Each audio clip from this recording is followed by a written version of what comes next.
Band-Aid gang.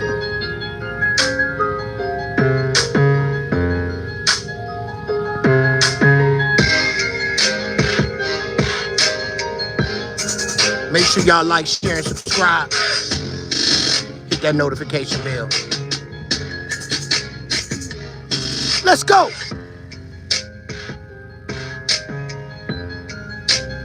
Shouts out to the whole Band-Aid gang. It's your boy C-Dub, Mr. I ain't said a word, but you know what I'm saying, and I said damn. And we Band-Aid gang. Let's go.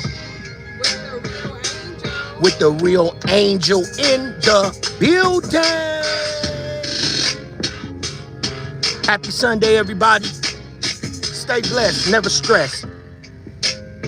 Double tap that screen. Let's go. We got an exclusive live tonight, y'all. We got an exclusive one. Make sure y'all double tap that screen, hit that like button, and hit that notification bell. Let's go. We got 5 in the building. We getting ready to start this live. Double tap that screen. Well, we got a good one today, y'all. Happy Sunday. Be glad you above the ground instead of under it. We beat you. Let's go.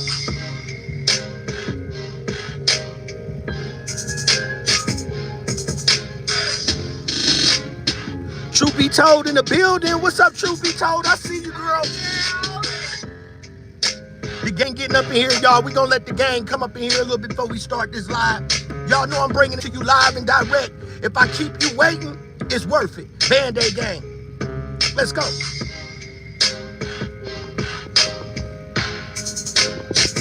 We beat you.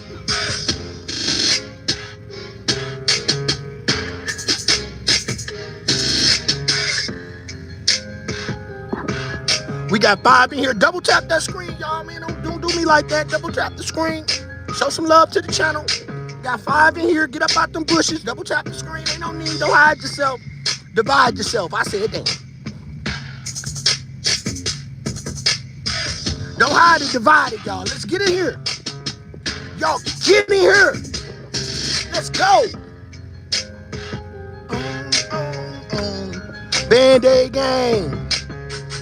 Double tap the screen. We about to get ready to start this live.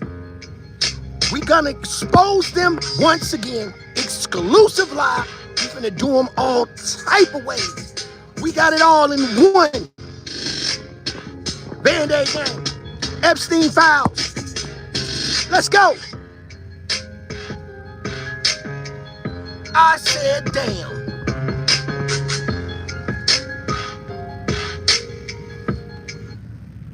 Band-Aid gang. What's up? What's up, everybody? How's everybody doing? We got 7 in the building.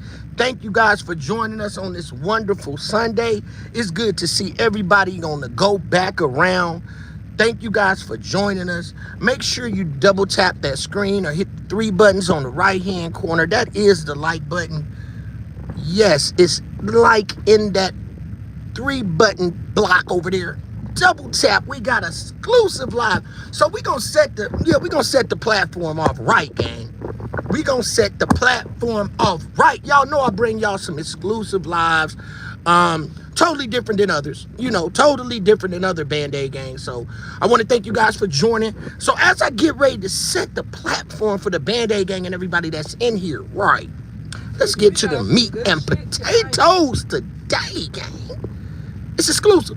So I'm going to go ahead and get to my live. Make sure y'all double tap. We got 8 in the building. Get in here. Y'all get in here. So I'm going to start this live up and set the platform. Now, everybody, before we get into it, yeah, double tap that screen. We got 8 in here. We need to double tap that screen before I start this live off. Let's get at least 8 up in here before I start this live. Now, y'all see that guy, right? You know I bring you an exclusive. Double tap. Double tap, Band-Aid gang. I told you I'm finna bring it to you raw. Double tap my screen. Why do I have 1 like? Come on, gang. We gotta double tap that screen. I got 8 haters up in here. I got 1 that like me and 8 haters in my chat. Let me see how many people hate me for real. About 8. 1, 2, 3, 4, 5, 6, 7, 8. It's about 8 motherfuckers that don't fuck with me that probably be in my bushes. I get it. I get it. That's okay. Yeah, it's about 8. It's about 8. Double tap the screen. They be, yeah, because it be so real. Y'all get in here. Truth be told, put a 1 in the chat if you see me, gang. We finna do it right, y'all. We finna set it off. Everybody see this Band-Aid, gang? Double tap. They be like, this boy right here bring us the rawest shit every time he go live. Double tap. No, Band-Aid, gang. Anybody in the chat, does everybody see this person? Now, this person, gang, is actually real-time, real life. If anybody knows Nurse 59, that is one of my mods in my chat, her name is Nurse 59, like a mom to me. So this is what she's seen. So she is seeing portals outside of her house, Band-Aid gang. Yeah, I can't make this shit up.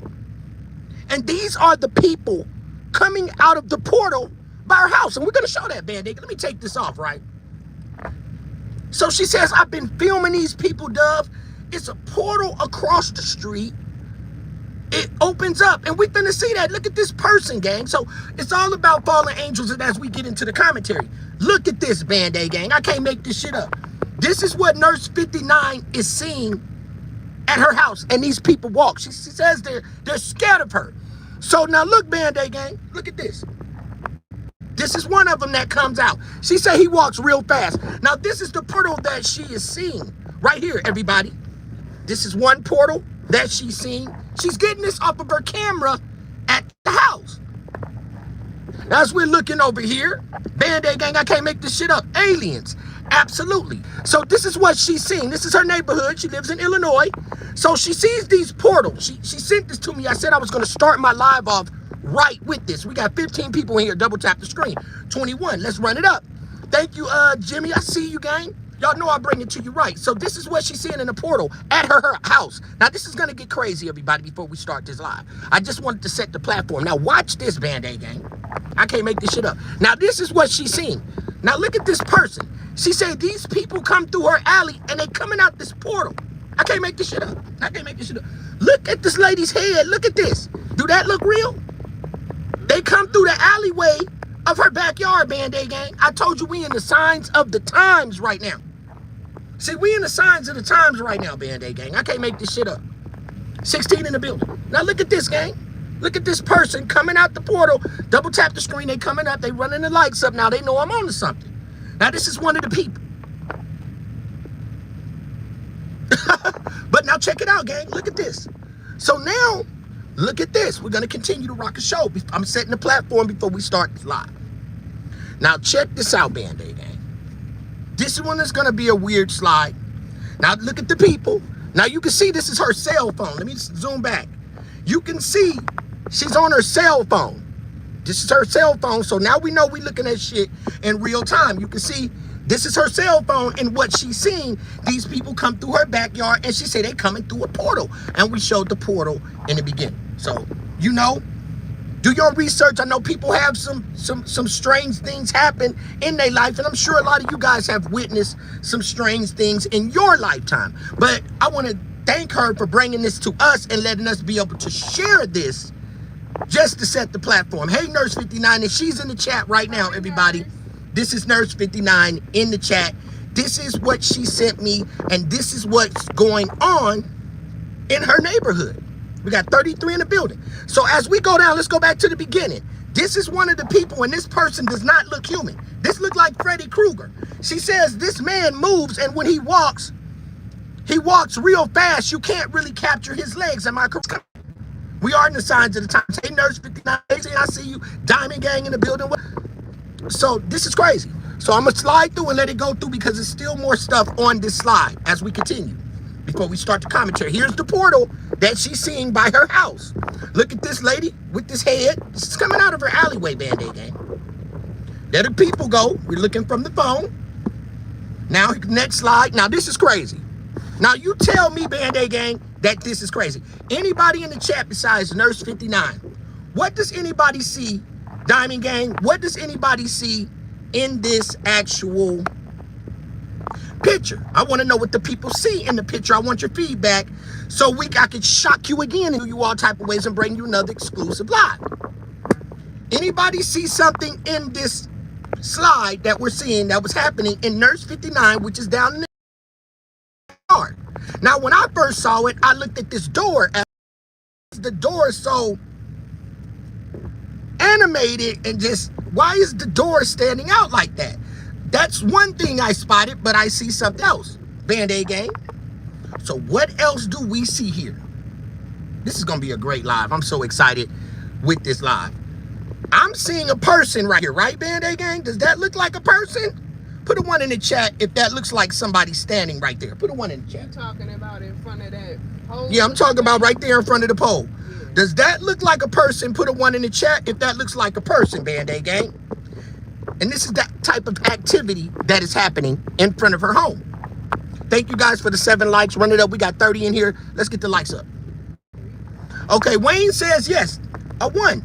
That looks like a person, Band-Aid gang. And this is verse 59. She just popped up under you. This is her house. So she sees this type of paranormal activity at her house.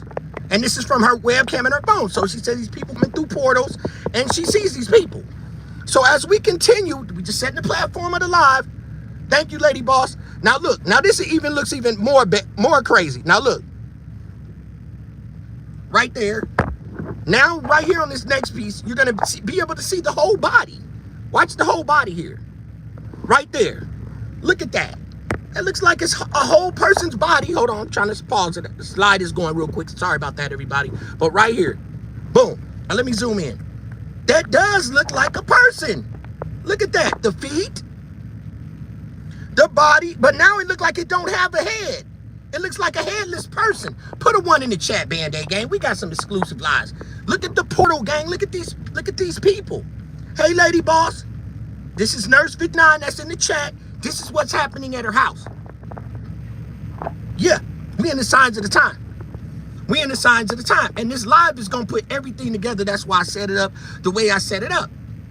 Now, look at this. Now, the next slide is going to shock you. I want everybody to pay attention to this. Now we're finna get into the science. As we get into the science, Band-Aid gang, hold on. I was only able to cut this. It wouldn't do it like I wanted it to. So Band-Aid gang, we setting the platform. Next clip right here. Now I want everybody to pay attention to this.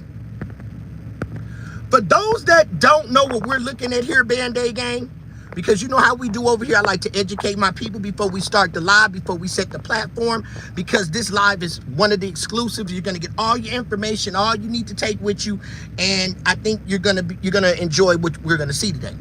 So for those that don't know what we're looking at right here, this is an ancient Sumerian text. So if anybody knows who the Sumerian is, the Sumerians had the first written language. They came out with the first written language. From the Sumerians came the Egyptians. Okay? So now, this is a Sumerian text. So when we watched Spiritual Science the other day, we was talking about Mars, right? We said Mars was what? The 4th planet from the Earth. So with Mars being the 4th planet from the Earth, it's redder than from the sun, it's redder than Earth. Earth is the 3rd planet, so we should be more redder than Mars. Reason why is because Mars was destroyed, right? Now, here is an example that you're never going to see. This is an ancient Sumerian text. Tell me, what did you see on this Sumerian text? Now, this is before the Egyptian language. Wayne, this is before the Egyptian language. So what we're seeing here, Band-Aid, before we set in the platform, you see a total fucking helicopter. Look at that helicopter. Look at this airplane. This could possibly be a submarine. So you meaning to tell me, Band-Aid gang, we do it to them all the time? Everything recycles itself and starts all over again. They destroyed their planet. The Sumerians knew that what? The fallen angels were coming. So now, look at this. The same hatchy looking helicopter, they had this shit, the same shit that we have right now, and they destroyed their planet. And people lived underground as it destroyed itself, as things built over itself, dirt came over everything, and we have to dig to find ancient things under the ground. So, let's continue. Band-Aid gang, let's go. Knowledge is key. So as we get into this, everybody, so everybody can know, we finna rock a show. This is outside of Zorro Ranch. Outside of Zorro Ranch, because we get into the commentary, as y'all see, we're starting to get into the commentary. We're starting to have motion. We got 30 people in here. Please double tap the screen. Respect the channel. Now, we know these people are fallen angels, reptilians, or whatever the case may be. Signs and symbols are for the conscious mind, so we are actually setting the platform. What do you guys see here when you're looking outside of Epstein's? This is on Epstein's mountain. I see possibly the body of a reptile. Ancient body. It's like a reptile. Maybe that's why he wanted to live on top of it, Band-Aid Gang. I don't know. It's just one of my theories. I'm pretty always accurate on what we say. You know, we're free thinkers over here on the channel. That's all I'm saying. The stuff that I'm showing you, like almost a reptile. The stuff that I'm showing you, I promise you, by the time we get Trump out, I said, damn. I'm back in, gang. I'm back in. See, when I come dropping gems, see, y'all gotta get my likes up, gang. They do this to me every time because they know. Put a 1 in the chat, Nurse 59, if y'all hear me. Again, we're setting the platform. Before we start the commentary. Put a 1 in the chat, y'all. Y'all put a 1 in the chat. Okay, thank you, Nurse 59. Okay, thank you, Truth Be Told. See, they do this to me. And y'all know y'all seen a lot of CCs. It's like they know what I have going on. And I got 5 bars and all of a sudden my stuff was spinning. That's just part of what it do when you drop gems, gang. That's Spells writing, gang. I got 5 bars. I said, damn. Fly. They love to play with duh. And I said, damn. For nothing. For nothing, gang. So, put a 1 in the chat. I gotta get a 1 in the chat, because when it spins, we don't know.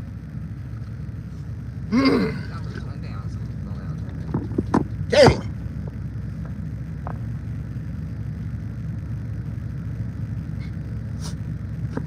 Put a 1 in the chat.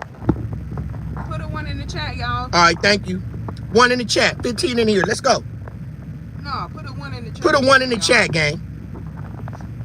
All right, thank you, mods. Then let's get a 1. Put a 1 in the chat. Mods. 1 in the chat, gang. All right, thank you. Thank you, Nurse 59. Okay, mods, since we going through this, I need y'all to react quick. If you don't, that means I know I'm not getting a connection because I know my mods are really quick. So I want everybody to pay attention to this. This is what's starting to happen. Another signs and symbols when the Epstein files first came out and we spoke about it. So me and Angel was riding. Another 18-wheeler's passing us as we're on the road. So I said, damn, Angel, you see this on the back of this truck? That looks kind of crazy. Am I right, Nurse 59? So we don't know if this truck here is possibly, and it had Texas plates and it was heading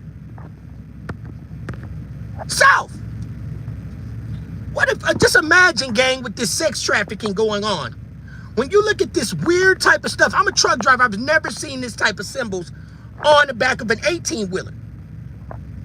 So it was just odd, because that's what you have to do. You have to pay attention to everything. So now look at this, gang. So I wanted to zoom in on it. Boom. It's on the side of the truck. I've never seen this type of stuff.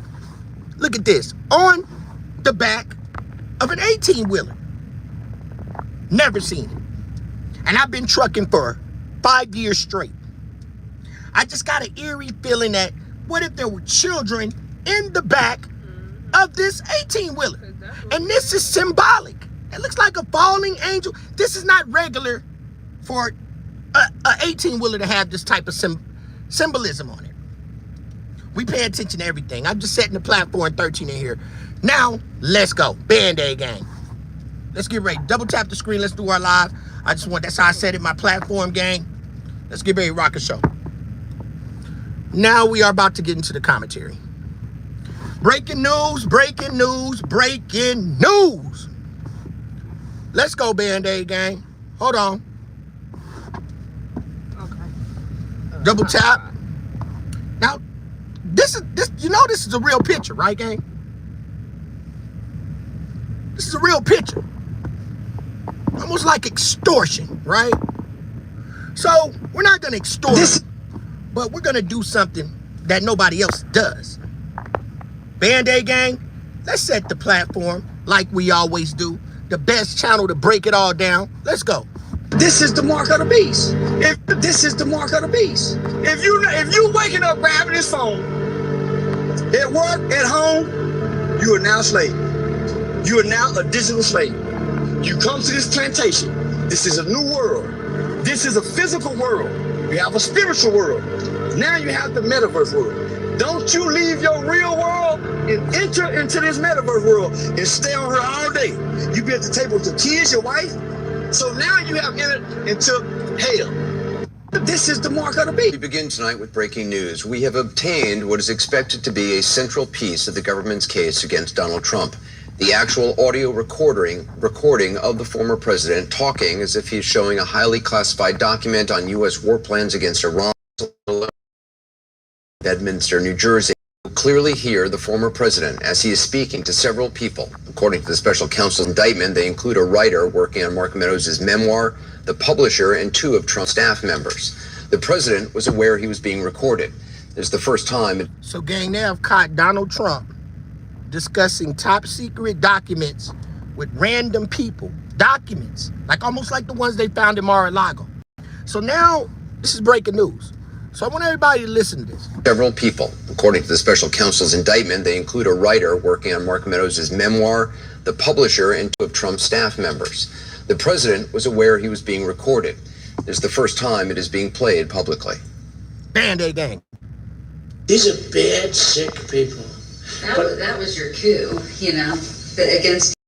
Well, it started right at the like when Millie's talking about, oh, you were going to try to do a coup. No, they were trying to do that before you even were sworn in. That's right. Trying to overthrow your election. Well, with Millie, let me see that. I'll show you an example.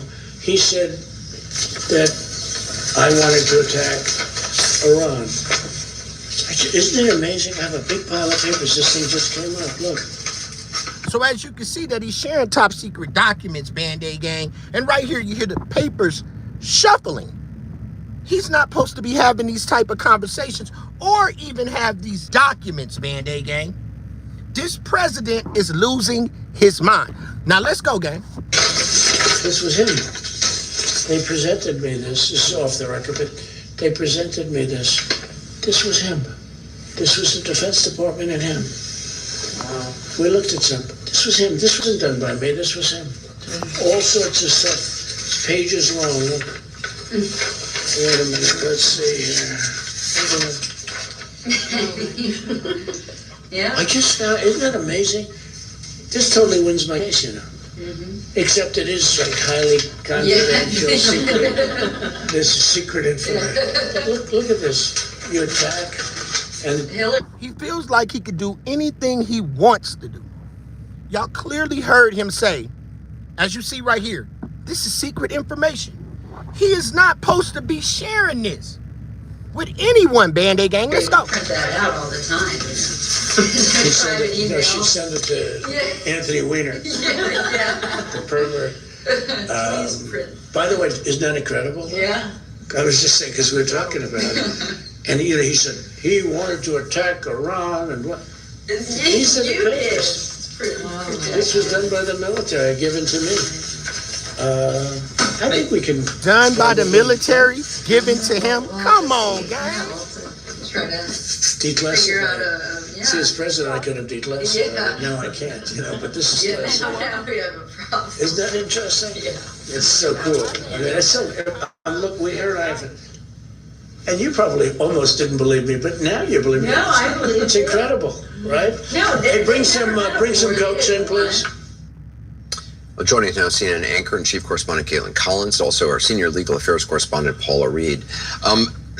Caitlin, first of all, what do you make? This is the first time we are hearing this audio. We'd seen a transcript. There's more in this audio than we actually had seen, I think, in the transcript. What stands out to you? This is, of course, the part that is at the center of Jack Smith's investigation. And we knew about this. You know, CNN first reported that this existed and that Jack Smith's prosecution had it in their hands. But to hear it, I think really just drives home and it undercuts everything that Trump has been saying. I mean, even as of a few days ago, he was saying there was no document per se, but you can hear him very clearly in there referencing something in his hands. You can hear him filing through papers, shuffling through papers. And he's not just saying, here's this document. He very clearly appears to be showing it to them. He says, course, look. Only the people in the room could know that, but you can hear in that why this is so critical to Jack Smith's case, because it's Trump acknowledging, I have this document. It is secret. It is classified. Thank you, cannot Nurse 59. declassify it now because he's 6 months out of office. And it's just remarkable to hear him actually saying it. And I was talking to someone in Trump's orbit about this because obviously a lot of people, several people in his orbit have heard it themselves when they found out about it in mid-March. And we were talking about comparing it kind of to the Access Hollywood tape, how if you just had a transcript of that, it wouldn't have been maybe as, controversial and contentious as it was when you could actually hear it. Same with this. The fact that, we could read the transcript, but hearing it, I think, drives it home so much more. Paula, you've reported extensively on this case. What's your reaction to actually hearing that? Thank you, Nurse Anderson, 59. it's remarkable how casual this conversation is. The former president knew he was being recorded during this meeting. His own aides were in the habit of recording him anytime he talked to journalists or people working on books. And in the room with him were two people who were working on an autobiography. See, that comes with age. How you getting recorded? Know you getting recorded, and you still doing it. The man is getting old, Band-Aid Gang. Double tap my screen. Get my lights up, y'all. Let's go, Band-Aid Gang. We going in. For Mark Meadows. But even though he knows he's being recorded, you hear him sort of casually discussing classified documents, admitting that he cannot declassify these. And then just a few moments later, calling to someone to bring them Coke. It's very conversational. That's one of the things that really sticks out to me. And I think it's important for people to really hear exactly what this sounds like. There's a lot of laughter in that recording as well. One of the other things that stands out to me is the fact that he and the people around him in that room were joking about former Secretary of State Hillary Clinton's use of a private email server. That is something we previously didn't know about because it was not included in the indictment.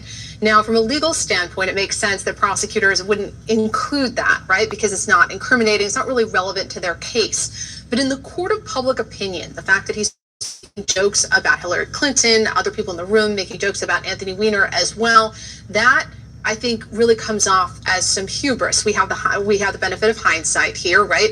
Now this is being used as a key piece of evidence in a federal prosecution. And Caitlin, there is that moment where he says, that these are the papers, and you can hear them. And I want to play that again because it's instructive to actually kind of visualize what he's doing. Speaker, I rise today to discuss this administration's massive cover-up of the Epstein files in order to conceal President Trump's involvement. This cover-up reached its apex last month when Attorney General Pam Bondi falsely testified under oath before the House Judiciary Committee. The Attorney General testified, quote, "There is no evidence that Donald Trump had..." Y'all, go back a little bit, y'all. Had a phone call come through. Let's go, gang. Makes sense that prosecutors wouldn't include that, right? Because it's not incriminating, it's not really relevant to their case. But in the court of public opinion, the fact that he's making jokes about Hillary Clinton, other people in the room making jokes about Put a one in the Weiner chat if as y'all well, can hear me. that I think really comes off as some hubris. We have the benefit of hindsight here, right? Now this is being used as a key piece of evidence in a federal prosecution. And Caitlin, there is that moment where he says, Thank you, Miles. that these are the papers, and you can hear them. And I want to play that again because it's instructive to actually kind of visualize what he's doing. Speaker, I rise today to discuss this administration's massive cover-up of the Epstein files in order to conceal President Trump's involvement. This cover-up reached its apex last month when Attorney General Pam Bondi falsely testified under oath before the House Judiciary Committee. The Attorney General testified, quote, "There is no evidence that Donald Trump has committed a crime. Everyone knows that," unquote. This is a lie. In the 3 million or so documents that the DOJ has disclosed to Congress under the Epstein Files Transparency Act, there is credible evidence that Donald Trump committed a crime. And that, of course, excludes the nearly 3 million pages that the DOJ is refusing to turn over. Donald Trump is mentioned thousands of times in the Epstein files. There are multiple allegations that he sexually assaulted young girls. But I want to focus on one victim's allegations that the FBI unquestionably found to be credible. The DOJ tried to hide reports of in the chat if y'all can hear me. Put a 1 in the chat. 39 if everybody can hear me in the chat. Got 50 in the building. Put a 1 in the chat. Thank you. Thank you. Band-Aid gang, here's the thing. He has exposed himself, and what a lot of people are wondering is, with these type of accusations, why haven't they taken these people to jail, gang? They need to be in jail. We got all the evidence. We got all the action they taking. These people are not locked up. Let's go, gang. We know why. She credibly accuses Donald Trump of sexually assaulting her when she was between 13 and 15. In each of her interviews, this victim recited the same account of her interaction with Donald Trump. August 7th, 2019, she explained that she was between 13 and 15 when she was left alone with Donald Trump, who, quote, mentioned something to the effect of, "Let me teach you how little girls are supposed to be." Trump unzipped his pants. Can y'all imagine that coming from a man that is the president? How little girls are supposed to be there? So women, I know you women in the chat is upset about that. So Donald Trump feeling that little girls and women are supposed to be down at his private part. It's a sad day in America, y'all. Let's go. And put her head down, quote, down to his penis. I said damn. Bit the S out of it. Trump struck the victim and said words to the effect of, "Get this little B the hell out of here." I said the damn. victim advised that she bit Trump's penis because he disgusted her. She provided some additional details in the next interview 2 weeks later, and then a month later, she met again with the FBI and asked, quote, what the point would be of providing the information at this point in her life when there was a strong possibility nothing could be done about it. She didn't speak to the FBI again. But the FBI certainly found her story credible. In a 21-page PowerPoint presentation that the FBI made to prosecutors, they included this victim's testimony. They would not have done so if they did not find the evidence credible, which means that Attorney General Bondi lied when she stated under oath that there is no evidence that Donald Trump committed a crime. But we're just scratching the surface, because the Epstein files also reveal that Donald Trump has made false statements over the past quarter century about Jeffrey Epstein. We know in 2002 he called him a terrific guy and said, quote, it is even said that he likes beautiful women as much as I do, and many of them are on the younger side. In a birthday card, 2003, that Donald Trump gave to Jeffrey Epstein for his 50th Double tap the birthday, screen. Donald wrote for himself that we have certain things in common, Jeffrey. Enigmas never aged. Have you noticed that? A pal is a wonderful thing. Happy birthday. And may every day be another wonderful secret. But in that same year, Palm Beach County opened an investigation into Epstein that eventually was turned over to the FBI. The investigation became public in 2006, and the Palm Beach County police chief received a call quickly after from Donald Trump, where Trump told him, thank goodness you're stopping him. Everyone has known he's been doing this. What innocent person calls the police chief about an investigation upon just learning about it? Because he knew he was in trouble. The recent documents also show that Jeffrey Epstein emailed Ghislaine Maxwell and said, quote, I want you to realize that the dog that hasn't barked is Trump. Redacted victim spent hours at my house with him. He has never once been mentioned. And that was referring to Donald Trump hadn't spoke, that he's sticking to the plan. He's finna roll over. That's what he said when Donald Trump hasn't barked yet. But as we continue, we'll listen to what he says. Trump also denied that he ever went on Epstein's plane. But of course, the Southern District of New York said that he was on his plane 8 times, often with young women. The reason why this matters is because we don't have half of the Epstein files. And if the Attorney General is covering this up in such a degree that she is redacting things from Congress, that she then, redacting things from the public that she then shows to Congress, what else is she covering up? And I would just show that this document here was... And when we just seen this last document right here, this is the worst cover up. She then shows right here, gang. Look at this. What? Look at this, gang. Look at this. The whole... Look at this. That is sad, gang. And like Nurse 59, she said that's a privilege. This is sad.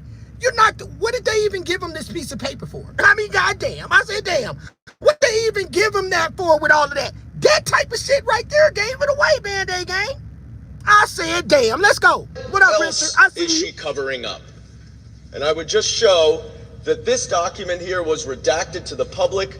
It was unredacted to Congress, and it completely disputes everything that Donald Trump has said about Jeffrey Epstein, about what he knew about the allegations, about his disgusting behavior, about whether he'd ever been to Epstein's house. What up, the great? What up, YG? I've been there with my wife. Asked if any young girls were there. No.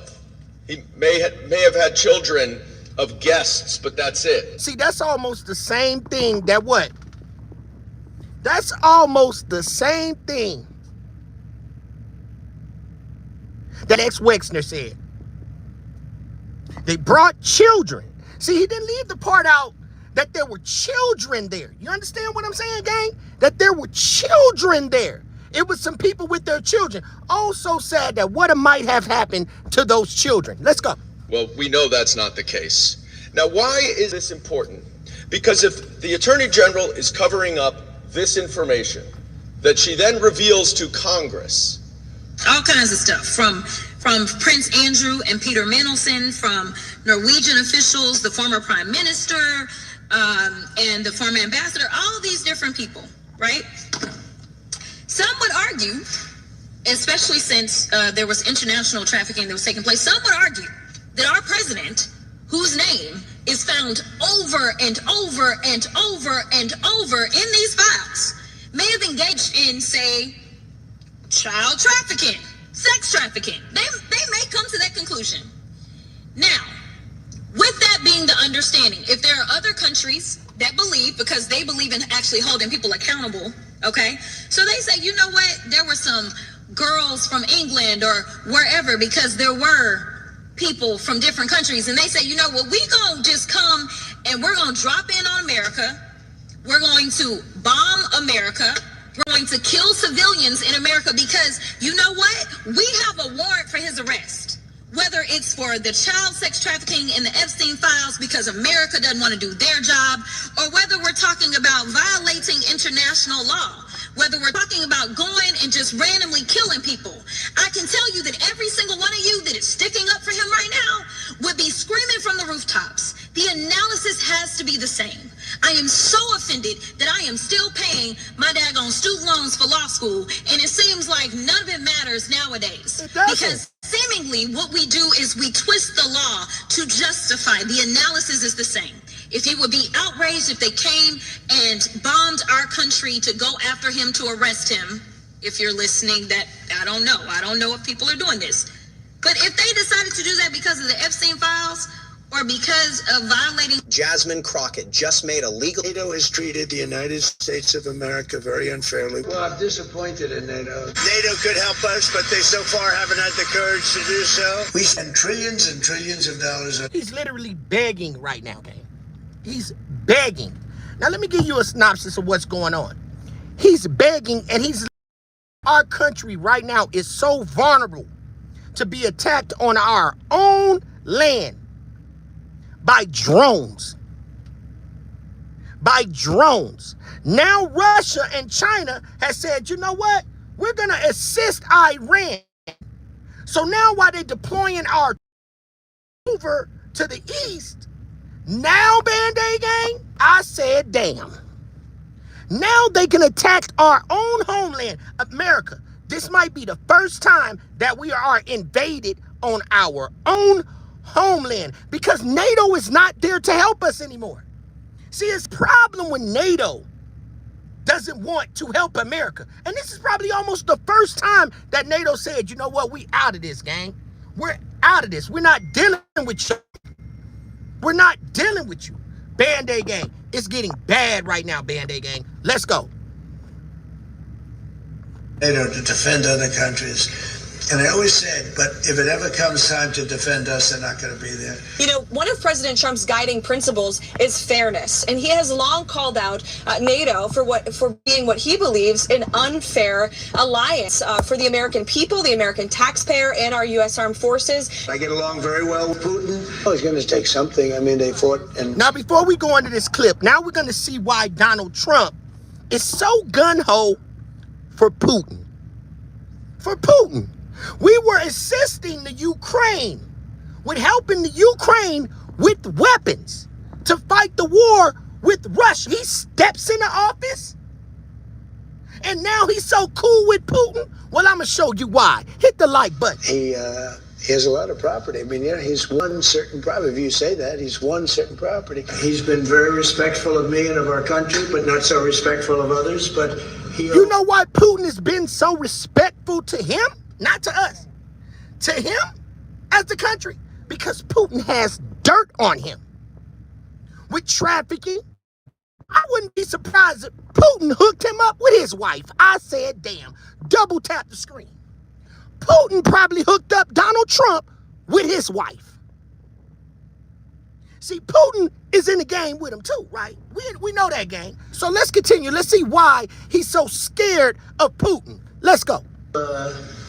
I'm going to sign this for him, but I was sent one, and I thought you would like to see it. That's a man named Vladimir Putin. Now what? President Putin. Now look at the president from Ukraine. Ukraine. Generous in his feeling toward Ukraine. Look at the president succeeding, from Ukraine. Including supplying energy, electricity, and other things. Look at him. He's like, look at this lying motherfucker right here. Look at him. He's like, look at this lying motherfucker right here. Look at him. Because he's so scared of Putin, Band-Aid gang. Look at the president from the Ukraine, like this stupid motherfucker. He didn't probably seen the video with Trump with his drawers off. Let's go, gang. Now look at here. Now we finna see why. Why is Donald Trump so scared of Putin? Well, here it is, right here, gang. Yeah, here it is. This is why I do you. Here it is. Mark. Now check this out. Mark L. Epstein says, look. Epstein brother says, ask him, talking about Donald Trump, ask him if Putin has the photo of Trump blowing Bubba. I said, damn. Trump was blowing Bubba, so that means that Putin, right, I said, damn. Somebody get listen up out of here that he need to listen. So Putin, I said, damn, got a photo of Trump blowing Bubba. Who is Bubba, Band-Aid gang? What we about to see? Who is Bubba? Bill Clinton. Bubba is Bill Clinton. I said, damn. So Bubba is Bill Clinton. So I said, damn. So, see, they got him extorted too. They extorted Donald Trump. Russia has extorted Donald Trump, Band-Aid gang, because Bubba is Bill Clinton. Now, you know that in the beginning, before these Epstein files came out, right, Band-Aid gang, Trump didn't want to have nothing to do with Bill Clinton. But when he knew Bill Clinton, gang, was about to take that damn stand and do that deposition, it changed then, didn't it? Because allegedly, yeah, that's his lover, that he went down there and snugged him. Yeah, he snugged him. Now, get Canal out of here. Yeah, get him up out of here. And give him a Chinese name, one gone. I said, damn, you up out of here. So check this out, gang. Look at Bubba. So right here, yeah, I said, damn, this the reason. This the reason. He was blowing Bubba. Yeah, so he went down there and grabbed this man by his goddamn scrotum sack. I said, damn. See, they got the real shit. Yeah, they grabbed him by his scrotum. Yeah, Donald Trump was grabbing another man by the scrotum. Yeah, I said, damn. Scrotum hugger. Yeah, blowing. And he's used to holding that man down there because he didn't put his whole mouth on it, allegedly. I said that. He didn't put his mouth on Bill Clinton's manhood. I said, damn, do him all type of ways today, Band-Aid gang. That's what we gonna do. That's why Donald Trump so scared of Russia. Because Putin got a video, allegedly, of Donald fellatio. I said, damn. Oh. Put a 1 in the chat if y'all can hear me, gang. Put a 1 in the chat. Put a 1 in my chat. Allegedly, this is why he's so scared. Thank you, truth be told. He's so scared, gang, because they got a video. See, that's why he went to war. He went to war.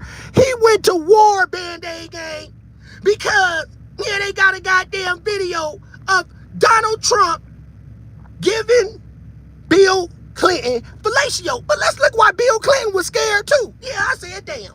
Bill Clinton I was wondering if you also was scared, too, look. That President Trump should answer questions. Look what he said. That's for you to decide. Yeah, it's you to decide, because I already know he like giving me head.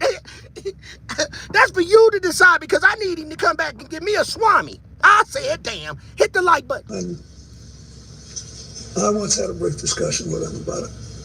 Thank you. Thanks for the answer. With that, I'm going to go to Mr. Watkins' show, and we'll go down a series of questions. I hate this, but because I don't believe I should inject anything. But I do not want to leave the impression,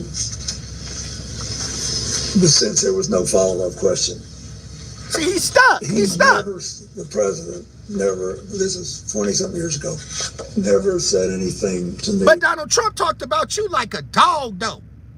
But you're so scared. Let's go, gang. To make me think he was involved in anything improper with regard to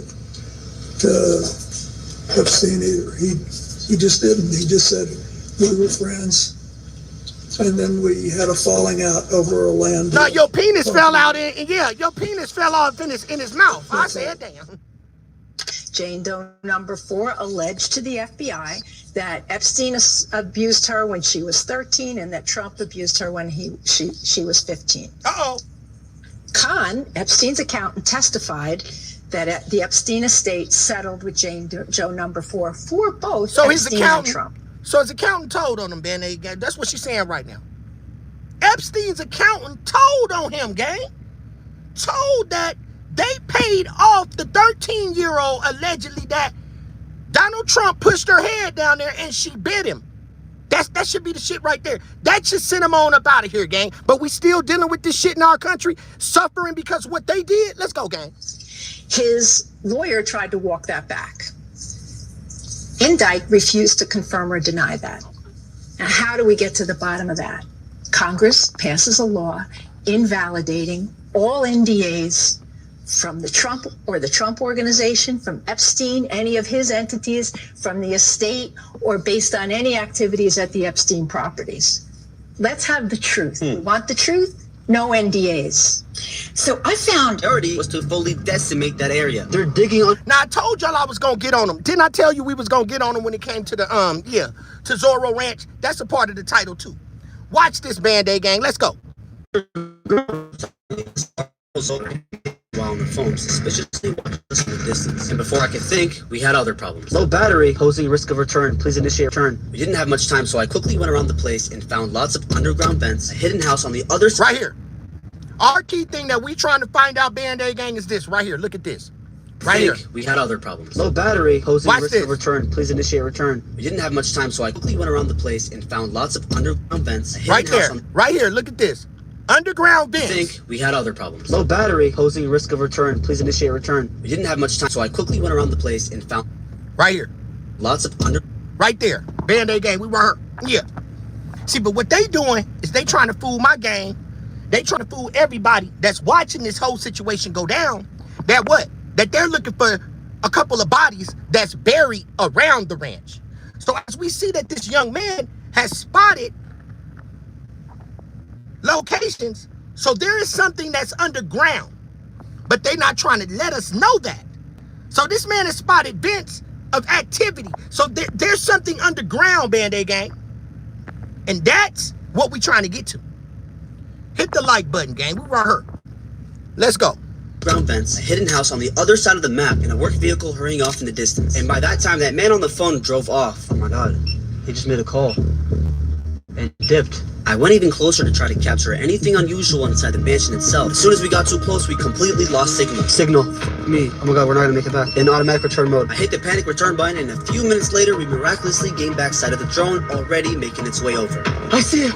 I see him. And by the grace of God, there it was. Yeah! You fucking made it. Oh my god, with 1% left. While packing, that same guy drove by not only for the third time, but a fourth, where now he wanted to talk. Hello? What's going on? Trying to find that ranch. I hear that memorial. Yeah, so you don't work for here? No. Promise. 2 sets of gates, biometric secured, fingerprint. Go through one, it closes before you go through the other one. Someone you talk to through a camera, you don't see them, they see you though. And that's how you get in. He told them he had a package for them to sign for just to try to see what he could see. He says back like when he first got arrested, and they kind of like shoot him away. Just to get into the property. Yeah. If you'll get on Google Maps beyond the mansion, if you'll follow the dirt roads, there's houses in the hills. Houses underground. Yeah. So you said you knew someone that worked? Keyword, houses underground. Let's be mindful and let's not be dumb. What we praying for, put some prayer hands in my chat. Let's pray for that these people really go inside and go underground and stop feeding us this fake narrative that they're looking for bodies on the outside.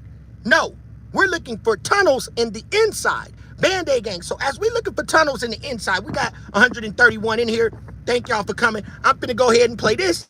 We finna rock a show. I told you it's gonna get good, didn't I tell y'all that? I ain't gonna let you down now. Yeah, I ain't gonna do you like that. I'm gonna rock the show. So Band-Aid gang, we about to do them all type of ways. Double tap the screen, hit the like button. So now as we get into the commentary and we dive in deep, like we always do, let's continue. Let's blow them up. We're going back to the attorney. Let's get them, gang. Got 112 in here. Double tap my screen, please, Band-Aid gang. I'm giving, we double tap the screen. Let's get this up to 50 likes. Let's get half of what we got in here. Let's go. Smartest AI users I know only pay for 1 subscription. Thank you, Grace Spills the Tea.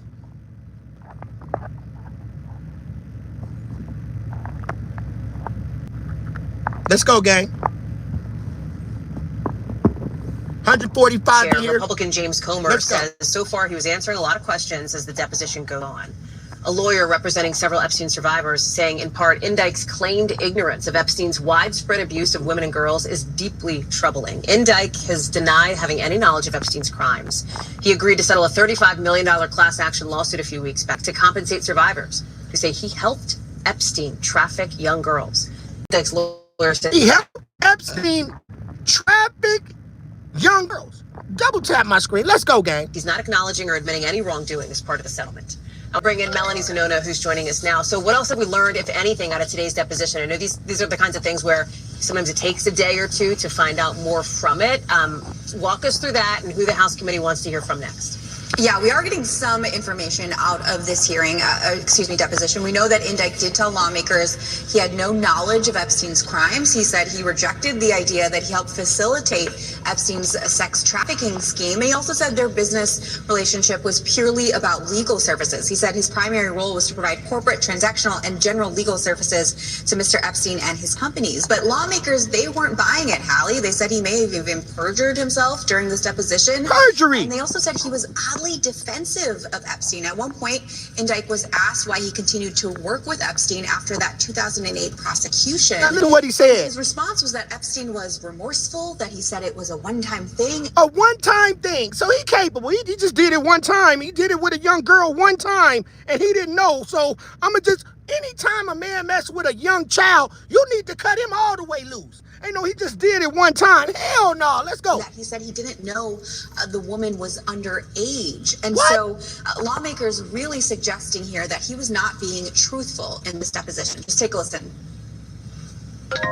I can tell you that he has been quite defensive of Jeffrey Epstein. I think it's very likely he perjured himself over and over and over again. He would have us believe, much like President Trump, that despite the long an in-depth relationship that he had with Mr. Epstein for 23 years, that he saw no evil or heard no evil about the crimes that were being committed.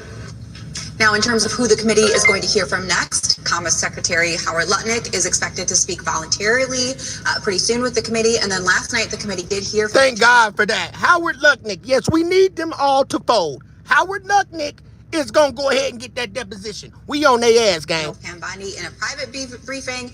The question, though, is whether she will appear for April 14th deposition. There's also, so much interest, and you know this, Mel, we know this in the Epstein files outside of Capitol Hill, and there's this just story that NBC News has put out just recently that talks about these influencers trying to go visit, get on, what's been called Epstein Island down in the Caribbean. It is sort of stunning, these like YouTubers that are going and like trying to get on there. What do we know about it? Like, what are they doing? How do you crack down on it? There's a new owner, obviously, of this particular island, but like, it's an island in the middle of the Caribbean. What do they do? Yeah, really a sign of the times, and such a bizarre, almost alarming trend here. What we've seen is these influencers trying to go viral, trying to capitalize on the headlines and the renewed interest. They're renting jet skis and snorkels, trying to get around the property. Some of them even going onto the property, even though, as you noted, it is private property. It is under new ownership, but it has led to an increased police presence around the area. Unclear, though, whether they can really stop some of these influencers from trying to go viral off of all of this, Hallie. Melanie Zanona, Mel, thanks for that. Really appreciate it. We thank you for watching, and remember, stay updated on breaking news and top stories on the NBC News app or watch live on our YouTube channel. Thank you. Now, Band-Aid gang, we on to the next clip. So we tracking, we building. Everything that I'm doing is building. So right now, Band-Aid gang, we on to the next clip. So as we talk about, let's talk about this island, right? What if instead of designing thumbnails? Now this is gonna blow your mind. This is gonna blow your mind because I've been wanting to show this clip from the beginning. So everybody track, Kamikaze, I see you. I'm gonna give you that. Watch this, gang. This is one of the reasons. It's a distraction. Another reason for the distraction, Band-Aid gang, is because we taking the planes over there. Because the planes that they can use to find out if there's something underground of Epstein, Zorro Ranch, here it is right here. Here it is. Here it is right here. This is why we also fighting the war and taking the troops over there, right? I said, damn. This is one of the reasons that we taking the troops up over there. Y'all want to see it? The base of the sheer cliffs, hundreds of meters high, was supposed to be the safest shelter in the world. A massive underground labyrinth built over strict secrecy at a cost of billions of dollars and said to be complete. Didn't I tell you I don't know games? I told you I don't play no games. This is why, another reason that we taking the planes over there. Look at this. Look at the technology we got. Completely inaccessible. The Tehran regime believed that this project, buried deep within the heart of the mountains, served as a flawless shield against any external threat. Until the silent shadows gliding down from the sky tore through that supposedly impenetrable concrete armor like paper in a matter of seconds. When the world's most advanced bunker-busting munitions pierced the darkness, those supposedly unreachable networks instantly became a grave for their own army. Moreover, what accelerated this historic collapse was not merely the firepower from the sky, it was a fatal design flaw, one that no one had accounted for, hidden within these facilities which had been touted as engineering marvels. We will soon see, in all its stark reality, what this unimaginable vulnerability was, and how it transformed these billion-dollar missile cities into a colossal trap. The first aircraft to appear in the sky at the start of the operation was the B-2 Spirit bomber. Known as the Harry Hunter of underground facilities, these stealth aircraft... Did y'all hear that? Hit my like button. Y'all heard it right here on this channel. That's why, also, so they can easily fly this plane over Epstein, over Zorro Ranch and over Epstein Island. This has the technology to see if there are underground, hit my like button. But instead, okay, let's send our planes over to this war so they can use these type of planes, right, to fly over Zorro Ranch and be able to x-ray that whole island, that whole Zorro Ranch. Here's why. We have the technology. this plane can fly right over Zorro Ranch and be able to tell if there are underground bunkers under Zorro Ranch and also Epstein Island. Double tap my screen. That's why. Oh, let's send the troops over there. See, now he controls the military. Now, if he got the military doing one thing, we can't use our technology planes to fly over Zorro Ranch and X-ray. There it is. Now look what this plane does. We have changed the course of the attacks. Equipped with the world's most advanced stealth technology, are virtually invisible on radar.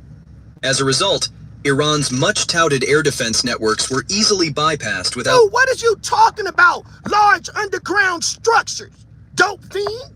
Now, before y'all get this dope fiend up out my chat, dope fiend, let me tell you something. There is something very large up under goddammit Zorro Ranch. Get him up out of here. I don't want to hear you talking to my channel. Knock his drawers off. See, I let you talk to me. You disrespected my chat. You came over here and tried to disrespect my chat. Now my mods kicked you in your ass. Get goddammit Shaft up out of here. We gonna put him in the shaft. Somebody shoot him to the moon. Give him a Chinese name. Give Shaft a Chinese name. Dope fiend. Get him up out of here. Get the dope fiend up out of here, gang. Shaft. Yeah, give him he got a Chinese name at the end anyway. Y'all playing with him. Let me get him up out of here then. Mods, get him up out of here. Knock his drawers off. Anybody with a wrench in there, knock his drawers off. I'ma knock it off. I don't want to hear what you saying no more. Dope fiend. Get up out of here. Don't come back here no more.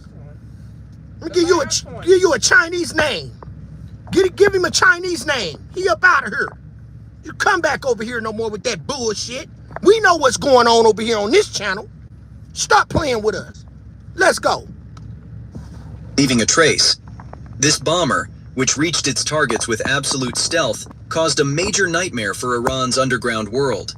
On the very first day of the operation, it was already clear that the B-2's presence in Iranian airspace would lead to the destruction of underground tunnels. These flawless machines turned their sights toward the country's most critical centers. The deep nuclear and missile tunnels in the Fordo, Natanz, and Isfahan regions were targeted. The heavy loads descending from the sky were the famous GBU-57 bunker-busting bombs. These bombs weigh 30,000 pounds and can penetrate 60 meters below ground. The moment the targets, the concrete walls, once thought impenetrable, were breached. The thick protective shield of the... Now, I briefly wanted to show that. I wanted to start that in the beginning. So, again, we have the technology, right, Band-Aid gang? To actually use one of those planes, fly over Zorro Ranch, and be able to X-ray. Yeah, because we know, everybody over here, that there's actually tunnels up under Epstein. So we're going to go back to this. Yeah, we're going to do them all type of ways. Double tap my screen. Let's go, Band-Aid gang. We ain't got to live like this over here. Yeah, we ain't got to live like this. I told you we was going to heat up. The fear of AI is the collapse of humanity. 55 likes. Let's get this up to 100 likes, y'all. We need 100 likes. Double tap that screen. The AI Doc, or How I Became an Apocalyptic, rated PG-13, only in theaters March 27th. If it is invalid, we promise a tenfold refund. This denture can be successfully worn in just 1 second. Hey, somebody get Ruby a Chinese name. Get him up out of here. See, when you rocking the show, yeah, when you rocking the show and you want something, yeah, they don't want to bring the trolls in. Get him up out of here. I got him. Don't worry about it. I got him up out of here. Yeah, he out of here. Chinese name. Let's go.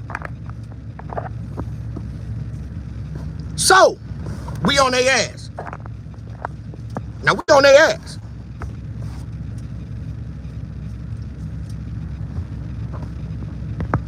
Fair use commentary. Let's go. As I had been, you know, it changed me. Like, it wasn't me, like, it totally changed me, all of this. It freaked me out. And, you know, then we landed on the island and I was being called to his room and... Kamikaze said, hey, bro, you remember when they were flying those planes over scanning everything with lasers? It was going viral all over the internet, y'all. They already have scans of all these houses and facilities. Facts, gang. Thank you for the comment. We're going to pin that. We're going to pin that. Now, let's go, gang. Watch this.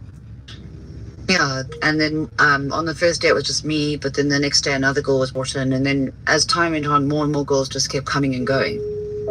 So it was just, it was very, very frightening for a young person to be stuck in a situation like that. Even at my age now, I'm 43, if I was taken somewhere with people like that, I would be petrified even at my age now. So the trafficking process has begun, and you're traveling with Epstein and Ghislaine and visiting. Thank you, these Brahma. different properties. Welcome. This is kind of like a two-pronged question. I would say first, how did that feel for you? And if it's too much to ever talk about anything, just let me know. Yeah, it was really frightening. Like I said before, it really changed me being there. And also, like I've said before, one of the times he took me to the bedroom in the Caribbean, I saw him literally shapeshift into like the devil. His head went big, and there were these big black eyes, and there were ridges on his head and horns. He looked like. Put a one in the chat, Band-Aid gang, if y'all believe what she's saying. Put a one in the chat if you believe what she's saying, that he actually shapeshift. That he actually shapeshift, and he turned on her. He turned into something different. Now, we know about the fallen angels, and we've also looked at what he was trying to do. Someone in the chat put a 1. I believe her too. I believe her too. Jeffrey Epstein is not human. He's a fallen angel. And most of all of those people in office are fallen angels. See, we have exposed the Illuminati. Let's continue. Sort of reptilian, alien, devil creature, and like there's a mouth and a long tongue, and I got so freaked out because I saw that happen, and then I like looked away, and then I looked back and it was him again, and I didn't see him transforming like the Incredible Hulk. What happened is I looked away, and then I looked at him, and then it wasn't him anymore. It was something else there. And then I looked like in shock. I didn't say anything, of course. And then I looked away and then looked back and it was him again. But I saw it clear as day, talking about paranormal things that have happened, because there's a lot of weird stuff that happened there. And, the media don't want things like that coming out. But I very much saw him turn into something. And I swear on my life, if that's what happened. I've never seen anyone else turn into anything. If the man turned into something, then his ass done lived up under the ground. I said, damn. He turned into something, eh? And I got a lot of people putting ones in the chat, because now with all the stuff that we have seen, eating children allegedly, trafficking children, if you got a sick, demented mind to take a 13-year-old child and say, this is what women are supposed to do, you're sick and demented. And then his attorney, Epstein's attorney paid for them to throw that out. They settled out. Okay, we good. Don't come out with the story. And they let it go. See, now we got the unredacted Epstein file documents. There's no way in and there's no way out.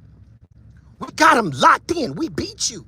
But see, it's up to what they're going to do. See, because they running the government right now. They're running everything. They doing what they want. Now, if NATO is not helping us, doesn't that speak volumes, dog? NATO has nothing to do with us. So NATO will probably never... See, we're in a deficit right now, because after Trump is out of office, I don't care if the next president come in and he's too legit to quit. If he come in, they're still not going to trust us, gang. Because he has just ruined our whole government's credibility. So now NATO and every other country just automatically thinks our whole government is crooked. So they know. Let's go, gang. Listen to this. Also, we weren't allowed like alcohol, or they didn't have alcohol, drugs, or anything there. So some people say, oh, was I on drugs? Maybe they drugged me. I don't know. But, over the years after that, So mafia on whatever that drug that they was using to make them lose their mind and their memory. Remember they came out with that drug? That's what they had to make them lose their memory, empty out their accounts and everything. Somebody put lizard people and vampires. Thank you, Carl Collins. Let's go watch. Experimented with drugs. Obviously don't do drugs, apart from smoking a bit of weed. But I've never seen anyone turn into anything when I've, no matter how drunk I've been or how much weed I smoked, or, I never saw anyone turn into something. So, and also another interesting fact is that apparently the island is in the Bermuda Triangle, or very nearby. Apparently it's in the Bermuda Triangle. So it could almost be like a portal where like weird things like that happen. Because I've met a lot of people over my life and I've never seen anyone turn into anything like that. And the thing is, I almost like blanked it out because at the time it was like such a frightening thing to happen and I didn't tell anyone. It was just like something really weird, you know. Also, like it was, 23 years ago. The world was very different back then. So I just sort of, I told my mum about it one time, but I didn't tell her about this. Wow, kamikaze, I see you. I told my mum that I'd sort of seen Epstein turn into something like this, but I didn't tell her in the context of how it happened but it's something that very much happened. Like I said, I'd like to be lie detected about it because it was there. It was obvious. So he, used to take me into the bedroom like 3 times a day. But as a lot of people know, his penis was very small. Like it was very. I said that. So it wasn't like it was. He was like trying to force orgasms of girls, and he was trying to have sex, but it was like, anyway, I don't want to really go into all that.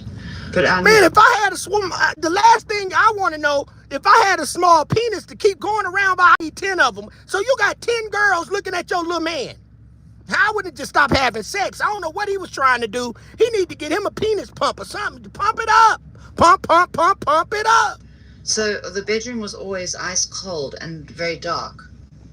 I said, damn. It was freezing in there. And it was also like a side room. I realized I never even saw many of his bedrooms in any of the properties. He didn't take me into the main bedrooms. I was taken into like side rooms. And then he had the blankets up to here, and it was like around when he was orgasming or something that this happened. He also when he orgasmed, he used to make like a weird like crying scream, like it was. So she lying? I said, damn. So she lying? She on the island right now? Yeah, we beat you. She on the island right now? We beat you. What's up, Coral? I see you. She on the island and she looks like a child, gang. Look at her legs, gang. She look like a child. A little child. Look at her kneecaps. A child. I can't make this shit up, gang. This shit right here is disappointing. It's unbelievable, first of all. It's unbelievable. Let's go. Weird. It was just very weird. And then, so I couldn't see his whole body when it happened. I only saw him from here because he had blankets there. But it was during that sort of time when he orgasmed and when I was in this room with him alone where I saw this thing happen. And I wish I could explain it more. I wish I'd had evidence. But I mean, how is one supposed to get evidence of such a thing? I don't even know if a camera would be able to pick it up. But it very much happened. And, and other weird stuff happened also. Like I've said, in New Mexico, I saw a UFO in the sky on the same day when I met Michael Bay, the movie producer there. Epstein was making us all watch the movie The Rock. Michael Bay denies being there, but he was there. And also he made the movie about trolling the island in 2005, and I met him there in 2004. And, all these years later, I've realized that there was very likely something going on underground there. Bingo! There it is. There it is, man, gang. There it is. We got all these people, witnesses, claiming there is something underground. We don't want to go around the outside of the house, Band-Aid gang. Yeah, we want to find the bodies if they're on the outside of the house. True indeed. We want to go inside of that house and find those tunnels. So there's a lot more going on, and they've been trying to cover it up, as we all know. See? And thank goodness, these files have been coming out, and there's more truth coming to light. It's horrible because it frightens a lot of people. I mean, the media aren't even putting it out there yet because I don't think they don't know how to do it, because it's going to literally break people's brains. People who are very religious or very Y'all better listen to what Kamikaze said. He said, hey, turn up in here, man. There's 125 people and only 64 likes. Come on, get up. Let's get them likes up. Let's go. It's a very, very difficult thing for people to comprehend. And, but I saw very weird things there. I also woke up in a laboratory in New Mexico with 6 people in hazmat suits around me, and a female doctor came near my head. I was basically paralyzed and strapped to a table, and my eyes opened and I was freaked out. And then the female doctor came near me and she said, don't worry, everything's okay. And then suddenly I was out again. Also before I was sent home from there, Epstein gave me a pelvic exam, almost like a doctor would. So, eventually I started to realize I think these bastards were taking our eggs. You know, and then with more and more research, you know, you realize there are movies like Westworld, series like Westworld. Apparently the ranch used to be called Westworld. You know, it's just quite clear that there's been a huge cover up here. And I mean, also even before Epstein was arrested, he ordered like gallons of sulfuric acid to the property. He also ordered, you know, tons of cement. He ordered carpet shredders, tile extractors. The cement, he ordered the cement, right, to fill up the holes. So Band-Aid gang, what if they go inside the house, right? And they see where they filled the holes up to the underground tunnels. We still want to see the cover up, right? Right, Angel? Even if, I'll take that, Band-Aid gang, even if we want to see the cover up. Don't try to show us the air pad that y'all took the top up of it off. Y'all see how they flew by? Now they took the top of the air pad off to distract us like, oh, well, we going underground. If you go underground and you see those holes filled in with cement, we want to still see that there was something there filled in. We want to see everything. Y'all taking our money, raising up fuel. We can't see what's going on. Let's go. I mean, it's quite clear they were trying to hide something. And also with that island, you've got to realize that there was obviously something underneath, because the accommodation on top was way too basic for a billionaire. You know, it was just very basic. And if they say that people like Oprah and all these people were staying there, I don't know where they were staying. You know, like even when I met Michael Bear and I met the scientists, I'd meet them once and I wouldn't see them again. So it's not like they were hanging around. It's like they went somewhere, and I think they were underground. So, sorry if I veered off there. I just wanted to explain, you know, more of the weird things that have happened. And I also had horrible nightmares after that, where like demons were trying to attack me. I had this horrible nightmare where like Jesus came towards me, and then his eye went red, and then he had like all these like red things coming out of his head like snakes, and then he jumped on me and tried to like eat. Signs and symbols for the conscious mind. Then they got the owl. Yeah, they got the owl right there. Same owl that's on our dollar bill, right? The same owl on the dollar bill with what, 12 arrows in his hand? Is it 12 arrows, kamikaze? That owl, he got the owl on there. Signs and symbols are for the conscious mind. We tracking their ass. So we tracking right now. Let's go. I had some serious, you know, when I got back from there, I had serious panic attacks. I was hospitalized at least 10 times with severe panic attacks. They couldn't find anything wrong with me, but sorry, my dogs are playing. Sorry. But yeah, sorry. You know, it was just very frightening whole situation. And as we all know, there's obviously a big cover up here. To go into that is so wild. I've had experiences with sleep paralysis and astral projecting and all sorts of paranormal, metaphysical dream like whatevers, and there's always a meaning to it. And you actually, Jesus in your dream tried to assault you. But it wasn't him. It was like everybody pay attention to what Kamikaze said in the chat. He said, I think they were building. I don't think they were hiding it. I think they got a ton of facilities still there. I think it's a huge cloning lab there. And they harvesting DNA for cloning data banks. Put a 1 in the chat. Great comment. We got 112 people in here, 75 likes. Let's run it up. 100 likes. Let's go. Be him, and then their eyes went blood red, and some tentacles grew from their head. I said, yeah, damn. I've never even spoken about that on any interviews or anything. It was just a very like frightening thing, and it was horrific. And it wasn't Jesus. It was someone posing as Jesus. Oh, you know? Man. Some demon. Yeah. I don't know. You know, I guess what we've got to realize is that demons are real, right? You know, a lot of people are frightened by it, but we know, you know, if people want to believe in God, then they can also believe that there's Lucifer. You know, when people are praying to him, I worry that people are actually praying to Lucifer, because I don't believe that God is a male, and I don't believe, you know, I believe that God is above having a sex or a name.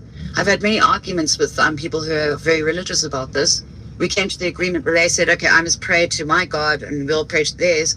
But the thing is, I believe in God and goddesses. I believe in, you know, good energies. I believe in St. Michael, you know, because of the things that happened to me with Epstein when I was there. You know, he had a horrible psychological hold on me, and I was petrified of him. And, You know that, but when he died, it started to detangle. He's not dead. I was given settlement money, which I'm so grateful for, and I saw therapists, and then I decided I was going to write everything down and try to find out what happened for myself. Just to explain it to myself. But the thing is, the further I dug, Nurse 59, no, she's not Russian. She's African. This woman is from Africa. This young lady is from Africa. She's from what's it called? At the bottom, damn, y'all. The big city in Africa, St. Augustine, am I saying it right? Is that it? Am I right? Am I saying it right, gang? No, but she's not Russian. She is from Africa. Cape Town, exactly. Let's go. Deeper and darker it got, and Johannes, I realized I had to start sharing more information. I also obviously wanted to speak out for victims, both alive and dead. Those who are too traumatized to speak, those who can no longer speak. Because when I realized the depths of their evil, But this is my diary from 2002. Okay. Because I'm also an artist. So what I did is I painted my diary and then I stuck the butterfly on. There's also one on the back. So when all the Epstein stuff was coming out, and I had to send my diary to New York, the lawyers analyzed it and everything. Yeah. And they said, oh my gosh, did you put this blue butterfly on the front? Because they were a bit shocked. Because then they said to me that Virginia Gifford used it as her logo on Twitter. Also in Virginia Gifford's book recently, she was an amazing woman. But what a brave woman. And, she had a touch. Everybody, I'm pinning this. Diamond Gang is on it. She said, look, and y'all know the $20 bill do look like Jeffrey Epstein. I said, damn, look on the back of y'all $20 bill. Look like Jeffrey Epstein. Let's go. On her back of a blue butterfly. And then another victim, Sarah Ransom, has a blue butterfly tattooed on her wrist. Maria Farmers painted the blue butterfly.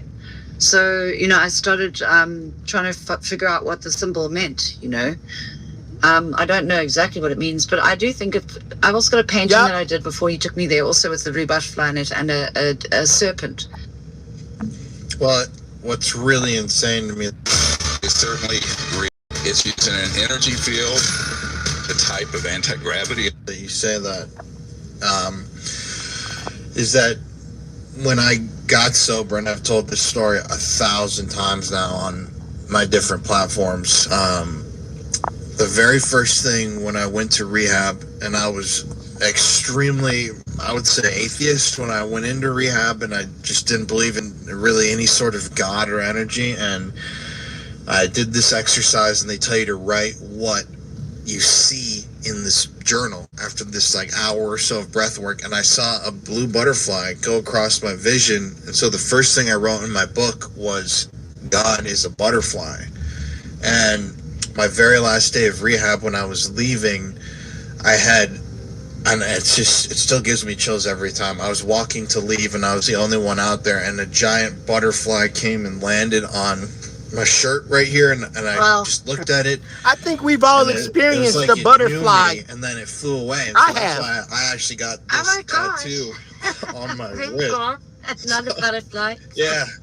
So it's crazy. And my wife, I've had the butterfly experience. Tattoo with me of a butterfly. It's like, so butterflies are really That's meaningful. Incredible.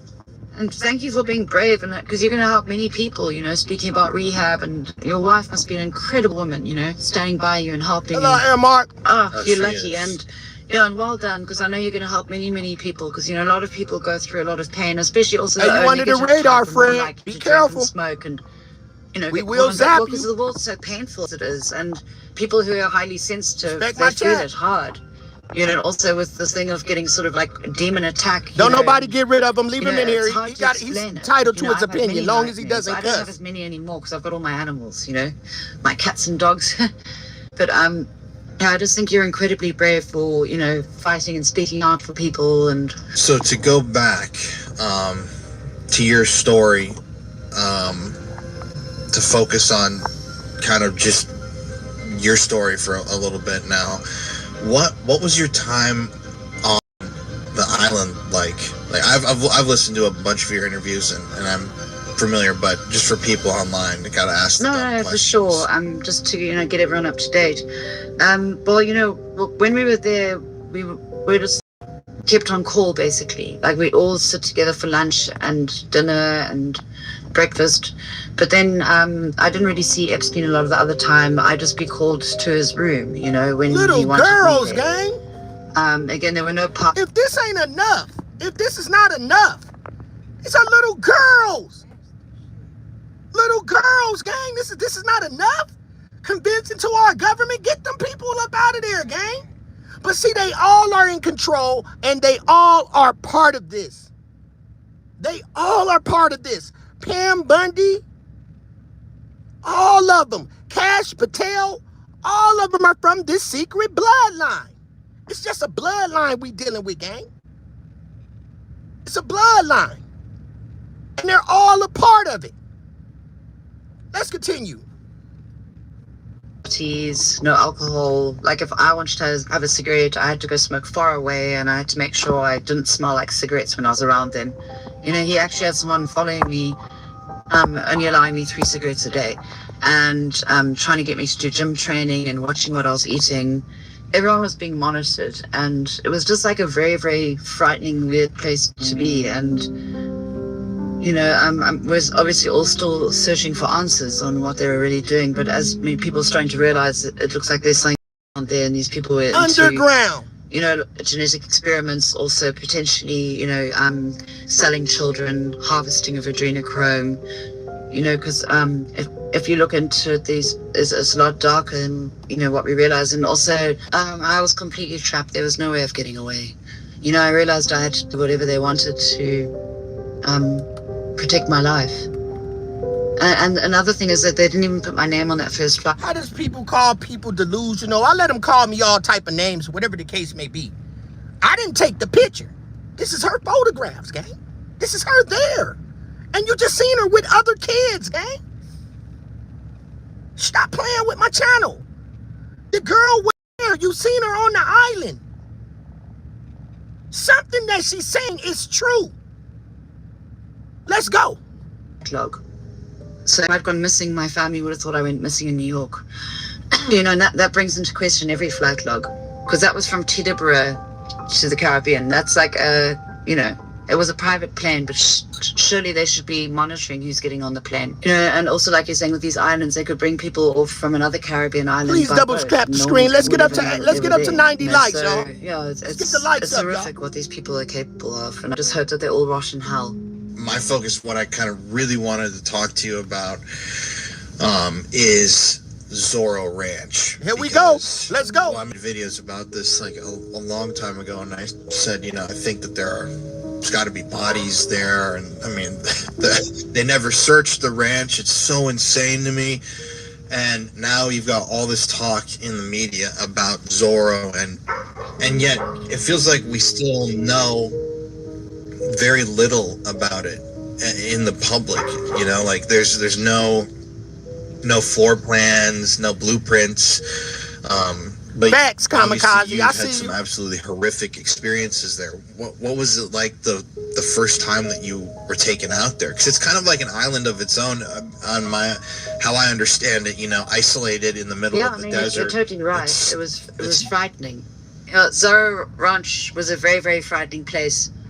It actually creeped me out a lot recently because, you know, usually with Epstein, we would never stay anywhere more than 3 to 5 days. You know, they took me to all the properties, to Palm Beach, the island, New York, New Mexico, and Paris. So usually we were never anywhere for more than like 3 or 5 days. And also we wouldn't be given notice before we'd go. You know, they had apparently they also had a hatch in their plane where they could drop things out. You know, apparently Bill Clinton used to run the cocaine from Arkansas. So, you know, these politicians will be in a lot of stuff, human trafficking. Look at this, y'all. Look at this. The island. Look at this bed, y'all. New York, look at this. New Mexico, and Paris. So usually we were never anywhere for more than like 3 or 5 days. And also we wouldn't be given notice before we'd go. You know, because that's just a camouflage, gang. Like she said, the stuff is underground. It's just something to make it look like somebody is living on the top when they're truly under the bottom. You can tell ain't nobody been in that bed. That's why they just bought that shit. These are millionaires, billionaires, and they buying shit like this because they're underground. Let's go. And apparently they also had a hatch in their plane where they could drop things out. You know, apparently Bill Clinton used to run the cocaine from Arkansas. So, you know, these politicians will be in a lot of stuff, human trafficking, drugs, you know, and it's easy for them to move things around. Like, even if you think about Escobar, how are he getting away with it? It's quite clear he was working with the government, right? I mean, it seems like that. But anyway, going back to Zorro Ranch, you know, it was just a very, very frightening place. And, you know, like I was saying earlier, usually we were only anywhere for like 3 to 5 days. I was Look at her. Look at her, gang. Look at her. Look at her. Look at this. Double tap the screen, y'all. We got 131 people in here. Please double tap my screen. Show some respect to the channel. Look at that, gang. Let's go. Zorro Ranch for nearly 2 weeks. I can't even remember the room I was staying in. And that really creeped me out because I remember being in my cot as a baby. I've got a very, very good memory. So there are times from there where it's sort of like, you know, I remember him doing the pelvic exam. I remember seeing the UFO. But there's a lot of that time, I don't remember sitting and eating with them there like we did on the island. And it actually really freaks me out, to be honest, because like I like to remember things very clearly. And there's obviously some weird stuff that went on when I was there. Thank you for the likes, which y'all. you know, I can't even explain myself, unfortunately. The moment you arrive there, what happens? Can you remember that sequence of events? Like, did you fly into the airport and then drive there? Or Yeah. how'd you get well, there? I remember they flew me from South Africa to New Mexico. Okay, it was in 2004. New Mexico Really? again? Directly? Yeah. As far as I remember, it was direct. I might have gone through Texas or something. I'm not too sure of exactly. But I know that Epstein picked me up at the airport. Hey, y'all, let's make our quarter real quick. Let's get this up to 100 likes, y'all. We almost there, y'all. We at 90 likes. Let's keep the video in the algorithm, and I do ask everybody to hype this video. We're not done. I still got a lot of commentary to cover because we building today. I told you I was gonna bring y'all some good commentary, something to resonate in your brain. Just stick with it because it's real, man. Now we are expecting the unknown to be true, y'all. Now people are sticking around and paying attention, but before these Epstein files came up, we were called conspiracy theorists. It's like, oh, I don't want to hear that shit. Now the old people are sticking around now like, oh shit, some of this shit my grandson them had done said. That shit seems true now. Yeah, I mean that. Let's go. And he was driving, which was very unusual as well. And then there were a few other girls that he had there at the time, like Nadia Monchenko, the blonde girl who became the pilot. Thank you. Hey, Tally, I see you. What up, Eddie? I see you. A couple of, make sure y'all sub up. You know, the usual people. And then when we were actually driving from the airport, I said to him, hey, Jeffrey, have you ever seen any aliens? Because we're near Roswell, you know. But I in my mind, like when I'd seen him shapeshift, I didn't connect it was alien. You know, I didn't know. Anyway, you know, the whole thing was just so weird. Anyway, he was very annoyed when I asked him about aliens because he said yes, Juliet, they're little green men running around all over the place. He was like trying to shut me down, and because I asked him in front of people, because I was just sort of making a sort of casual joke. Because, you know, back in the day, we didn't realize, like, how serious all of this is. And, you know, it wasn't even a casual joke. I mean, I was just asking him out of interest. But he shut me down and he didn't like the question. And then we got there. And then, you know, like I said, like a lot of that time, I actually don't really remember very well. I've got some photographs I took when I was there. I can share them if you want to share them on the interview. Because the one day he was out and I went around and took some photos on this disposable camera I had. Thank you for the likes, y'all. Let's get it up to 100 likes. Photos with him around, you know, we weren't like allowed to just be free. That's her. That's her, gang. So can't nobody come in here talking about, oh, she wasn't there. Y'all lying, y'all delusional. Hell no, gang. She was there. Let's go. We were very much being watched and monitored all the time. So yeah, it freaks me out. Some people say I should go for hypnosis, and I actually have gone for it. Hey, Damon, I see you. What up, Damon, gang? But I don't know if I'll be able to go back there. It's just, you know, it was just very weird, and it's something, you know, I need to think about it more and I guess heal emotionally to try and figure out more. But I mean, I do remember a lot of the weird things that happened, but there's probably more. It's sad, gang. That's sad. So let's go ahead. It's so much. That's real sad. So we still finna move on. I told you I got it, gang. Let's get into it. Let's get into it. Double tap the screen. Let's get 100 likes. We got 114 people in here. 95 likes. Thank you guys very much. Let's get it up to 100 likes. Thank y'all. Thank you all. That keeps our video in the algorithms. Thank you so much. but I want you to bring me up to date in a nutshell. This is my girl right here, y'all. This is my girl right here. U.S. soil. This is my girl right here. On a ranch owned by Epstein, but even after his death, the FBI said we don't have enough PC to search for dead bodies. Really? Nancy, this is when you talk about searching Zorro Ranch, 30 miles outside of Santa Fe, New Mexico. Nancy Grace will get your ass convicted. I said that. Nancy Grace will get your ass convicted. Nancy Grace get on your ass. If Nancy Grace on your ass in trouble, gang. I can't make this shit up. Thank y'all for the heart. Y'all know I'm telling the truth. If Nancy Grace hop on the case, y'all know what she did to Casey Anthony? Hell yeah, she was on Casey Anthony's ass. Sure was. When she get on your ass, it's a wrap. I said, damn. The ranch was owned by Jeffrey Epstein from 1993 until after his death. The search is actually on a part of the property that was leased from the state of New Mexico. Jeffrey Epstein specifically leased this additional property to graze cattle. Wait a minute. Jeffrey Epstein, known child multimillionaire, leased this land from the state. It belonged to the state, and now searching for girls' bodies there on. Yeah. So you know the state. No, Nancy ain't stupid, y'all. Let's go. Go ahead. Zorro Ranch is large, but it also includes about 1,500 acres of land that was leased to Jeffrey Epstein by the state of New Mexico, and is on this property where these bodies are allegedly buried. Again, you mentioned this a minute ago, but it bears repeating. Jeffrey Epstein's properties in New York, Florida, and all over the place were all searched, not Zorro Ranch. And it's at Zorro Ranch where there is a belief that two bodies of two young women who were killed during rough sex and buried on the property the ugly ass dog was leased from the state of... That's an ugly ass dog, gang. What kind of dog? That's an ugly ass dog. You got all that money, and man, get you a Belgian Malinois, a German Shepherd. He came with this underwater sea dog. What the fuck is that? A sea dog? What the fuck is that? The dog look wet, but it's dry. I said, damn. New Mexico. They're now searching. Investigators are finally searching Zorro Ranch. Standing here at Zorro Ranch, a place represents such trauma and nightmares for my sister and so many other survivors is harder than I ever imagined.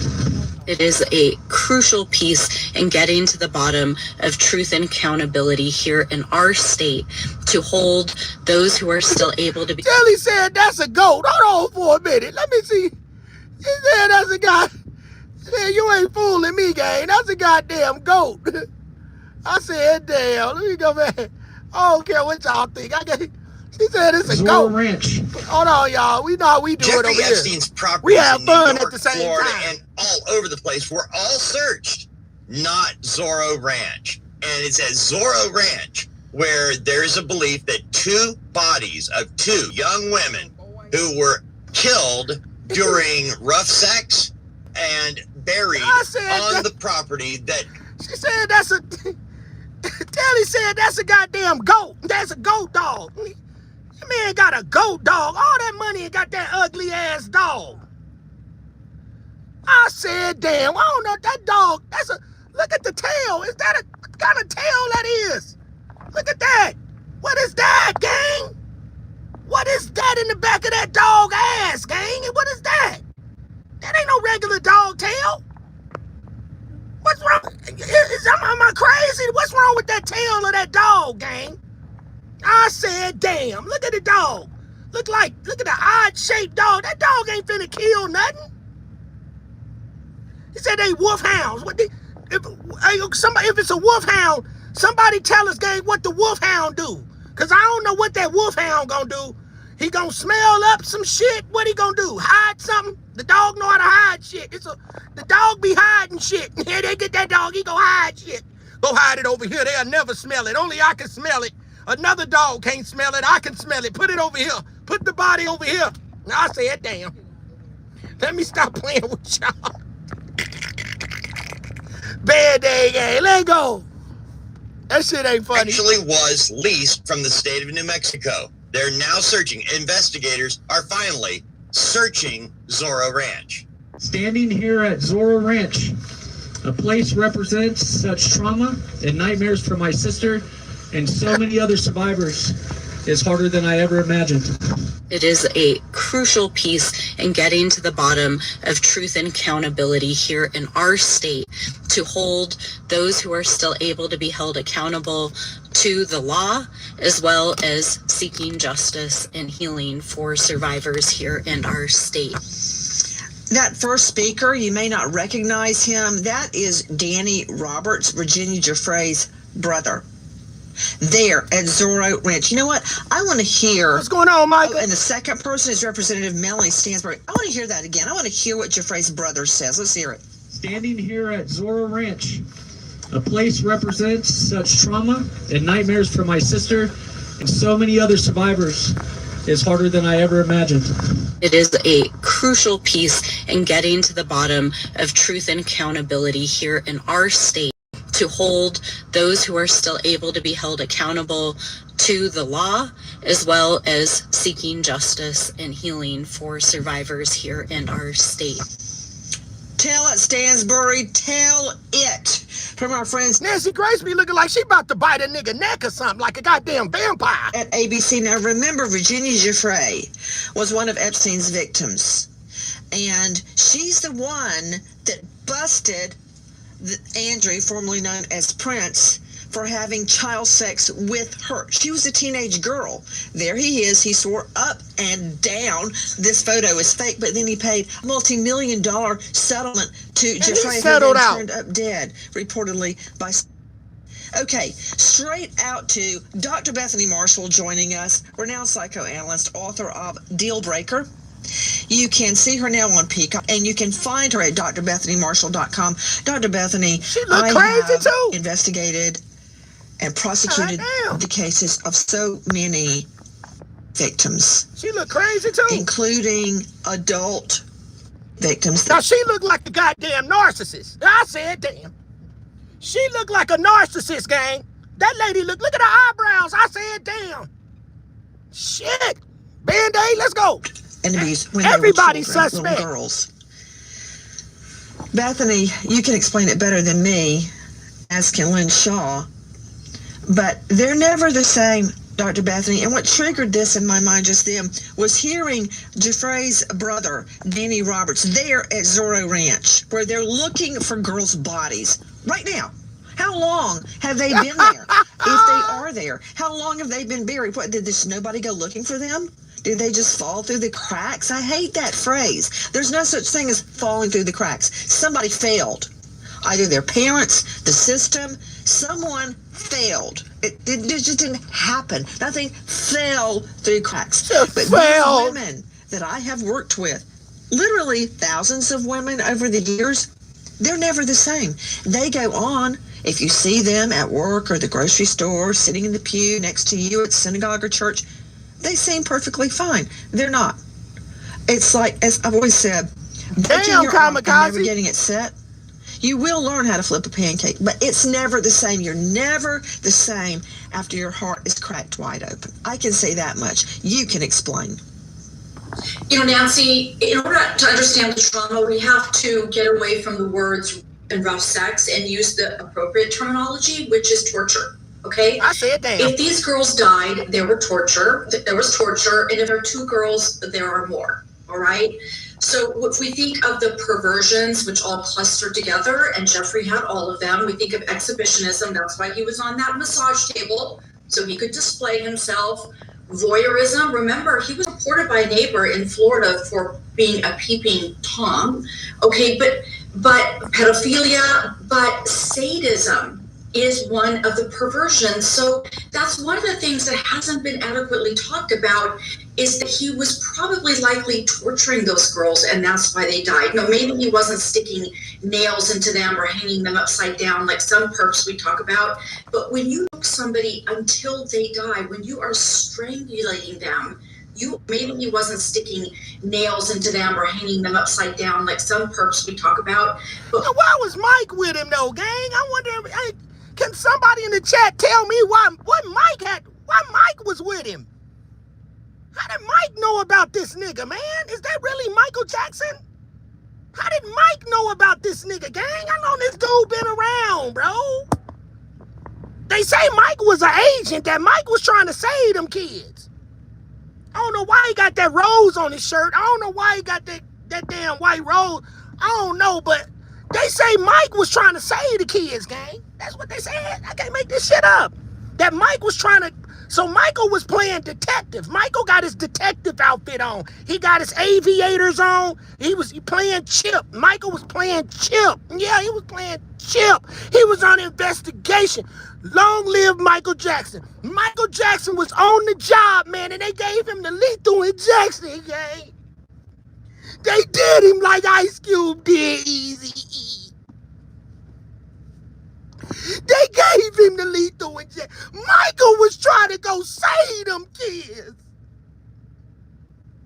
Damn, Michael even changed the color of his skin, gang. Mike went in. Mike said, I'm finna go in this motherfucker and be white, gang. Thank you, nerd. Mike tried to go in and be white to fool these people, man. Thank you, Mike, a true G, gang. Michael Jackson tried to go in on detective, gang. Because how Michael Jackson know this man? How Michael Jackson know this man, gang? Thank you, Nurse 59. We own him, gang, because Michael Jackson got a rose on. I don't know why he got that white rose on, but Mike was on some shit. I know that's right. It's not about skin color. I'm just saying, gang. Mike couldn't help his color now. Holt, Mike. Holt. Just Holt. Holt. I said that Michael couldn't help his skin. Now, I can't. That's nice. Nah, I can't believe Holt. Now, hold on, gang. Holt said it ain't about the skin color. I know he black, though. It ain't be like I'm trying to be wrong or nothing. His mama and daddy got a nose like me. So I can't be racist, right? I can't be racist because we know that Mike was black. So let's not play the fool, gang. Let's go. When you choke somebody until they die, when you are strangulating them, you are looking for fear and terror in those eyes. And in terms of the trauma of the girls who got away, I think the worst part would be the flashbacks, meaning that anybody who will ever flirt with one of these girls, love them, date them, ask out, spend time together, they will feel like they're being violated all over again. The mind cannot distinguish between past and present when a person is traumatized. So the world begins to feel unsafe and dangerous, and even having a close, warm, intimate relationship will be equated with being tortured. And that's what these women are destined for the rest of their lives. You know, we're showing you photos that were obtained from the latest data dump of Epstein files. Data dump? We don't have them all yet. And you're seeing faces blacked out in many of them. Those are children. And there is one shot, I don't know if you can pull it up this quickly, but I agree with everything Nancy Grace say. Of little girls wearing identical outfits, kind of like, it looked like white, there you go, that, like schoolgirl outfits. Yeah, look at that. Those are little girls. Those are girls. Those are minors. And you know who is really making me sick right now, Lynn Shaw? Who? Is Ghislaine Maxwell. Yeah. Because every photo of her with Epstein, she's got this self-satisfied, smug smirk on her face. They going to jail. I just want to slap it right off because I can't get Epstein. Satan has him. Yeah, they go another. Look at her. Maxwell. I can get her because she stood by and watched this whole thing how dare she smile on a private plane when there could be bodies buried at Zorro Ranch? What is wrong with her? Guys, Lynn Shaw, founder, director, Lynn's Warriors, completely dedicated to ending human and exploitation of girls and women, of people. What do you think, Lynn, about the latest? Number one, I'm going to circle back to Epstein has a baby. Uh-oh. That said, looking for bodies on Zorro Ranch. Uh-oh. Do you hear, Nancy, what we're talking about? We're looking for bodies of potential minors. I'm going to share with you. We, the Warriors, have always spoken with victims of Epstein, Maxwell. I say their names together because they are both equally complicit in our book. And they have always reported to us the real crimes were happening at Zorro Ranch. And nobody was really ever talking about it. It was the Manhattan townhouse. It was the island.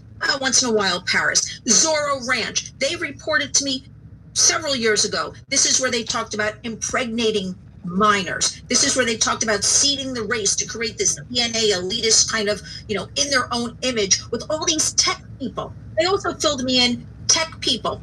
He was very much, Jeffrey and Ghislaine, they were interested in technology. Go back and look at the history of the Maxwell family. There's a lot of technology in their background. This is what they were interested in. This is a bigger story than, I know this is hard to understand a little bit, sex and townhouse. And also reported, girls reported, now women, they would say to me, Lynn, there was nowhere to run in Zorro Ranch. It was just acres and acres of nothing. We couldn't get away. We had to comply. We're talking about 2 dead bodies. I venture to say, in my opinion, there's a lot more. We're talking about little girls, teens with all of this horrible criminality against their little bodies and things like that. And you know what? I don't understand. Jeffrey was arrested in 2006. We're still talking about this, and I'm afraid the public is becoming habituated to the Epstein-Maxwell story, and we will never get the truth. This is about all victims of Jeffrey Epstein and all victims and survivors of sexual exploitation. And our government has failed. Our law enforcement has failed here, and the FBI is top of the list. Why is Ghislaine the only one ever arrested right now, sitting in some kind of country club? That's not her. Showering, that's not her. Not eating, whatever she's doing. What is going on here? We demand answers. This is ridiculous now. We're talking about... That woman that took that deposition was not Maxwell, and everybody know that. The nose looked different. The ears looked different. That was not Maxwell, and everybody know that's in this chat because I know y'all been following these Epstein files. When she was getting that deposition, that was not Ghislaine Maxwell. That was not her. Let's go. This 2006 was Jeffrey's first arrest. 20 years later, who's complicit? Why aren't more in jail? Let's think about those victims. As Dr. Bethany pointed out, the lifelong trauma they suffer, the lives ruined, the families ruined. We have a lot of work to do here, and the government better start answering to us, the people. We, the people. We pay taxes. They're not doing their jobs. The employee claims to have taken 7 videos of minors being sexually tortured from the home as, quote, insurance. Dave Mack, what You're right, Todd. mean? It's a criminal enterprise. What is shocking about this, Nancy, is this former employee volunteering to turn over these copies of the thumb drives of what we're led to believe are acts of against children at Zorro Ranch. But the former employee wants a Bitcoin. Now, at the time, the individual was trying to sell copies of the videos, asking for 1 Bitcoin. It was only worth about $8,000, but that was the price this former employee was demanding. Now, all of the emails were to the FBI, which is how we found out about them in the property dump that came out on Epstein. There will be more, but that's the videos that were surreptitiously recorded at Zorro Ranch involving underage girls. My bad, y'all. My bad, y'all. This is like no ranch I've ever seen. Nothing. This so-called ranch is 30,000 square feet. Look at this video from our friends at KOAT. Look at that. 30,000. Right there. I'm going to stop it again. Watch this, y'all. So-called ranch is 30,000 square feet. Look at this video from our friends at KOAT. Look at that. Right there. Right there. That show you right there there's something up under there. That show you right there there's something up under there. Look at the terrain, gang. It's sitting on something. And we want to go inside. I said, damn, let's go. We want in. 30,000 square feet sitting on nearly 8,000 acres. The bodies could be anywhere. How long is it going to take cadaver dogs to search all of this, for Pete's sake? Fly that airplane over there that I just showed y'all. Any ranch. Fly that airplane over there. But see, they took that airplane to war. Fly that airplane, that X-ray, everything. What more do we know? Now, this is crazy. Dr. Bethany Marshall, conspiracy theorists are saying that the entire war in Iran is to take our attention off Epstein. They are also saying the search for our friend Savannah Guthrie's mother, Nancy Guthrie. They taking them technology planes that can X-ray that damn Epstein, Zorro Ranch. Yeah, them planes, we got the technology in them airplanes, but they got them over there. Yeah, they took the planes from over there. So the planes, so they can just, so they can hide. They see them planes, that's we showed y'all earlier, can X-ray that whole damn Zorro Ranch and be able to see up under there. But it's over there fighting in the Middle East. I said, damn.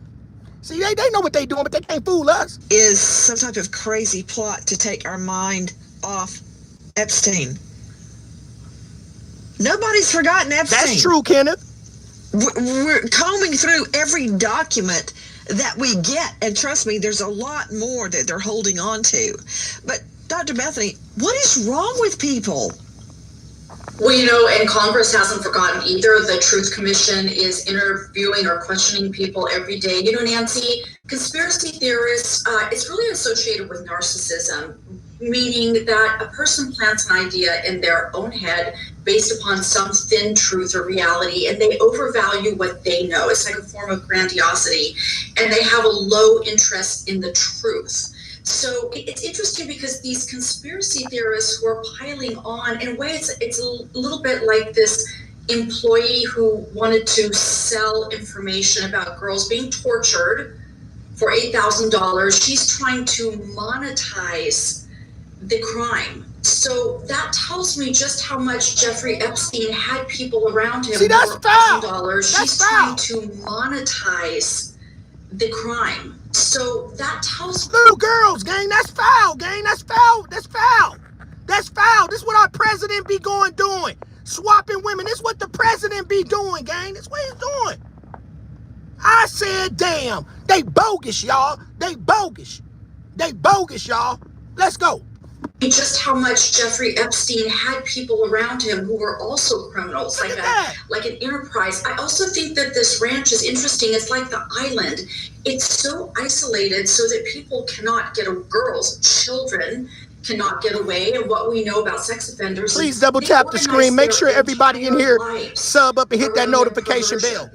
An island. We got more where this come from. A ranch way out in nowhere, a Manhattan townhouse where he we do them all type of ways. Royalty and rich businessmen and woo other people to come in and join in on his crime. So back to the conspiracy theorists, there's a thin little bit of truth, whereas there's a lot of distraction going on because there are a lot of men and women who are just sweating it out right now, hoping we will forget. But you're right, Nancy, we haven't forgotten. You're covering this night after night after night. So you are doing right by the victims. But right here, hidden in plain sight, Jeffrey Epstein and Ghislaine Maxwell built something very different. A house of horrors. We're here to say that money and power do not buy you a different set of laws. And one of the significant and important pieces of this case is to understand why justice was never pursued at the state, local, or federal level. So this investigation is Chris, a crucial piece of trying to understand what happened at the ranch, to look for potential crimes that may have occurred on the ranch property, especially because after Jeffrey Epstein was arrested in 2019 and other properties were searched, Zoro Ranch was never properly searched. KRQE and y'all hit that super chat, gang. Hit that super chat. I'm giving y'all a hell of a live. Hit that super chat, y'all. Let's go. Support the channel so we can keep bringing y'all information, y'all. Y'all support that channel, man.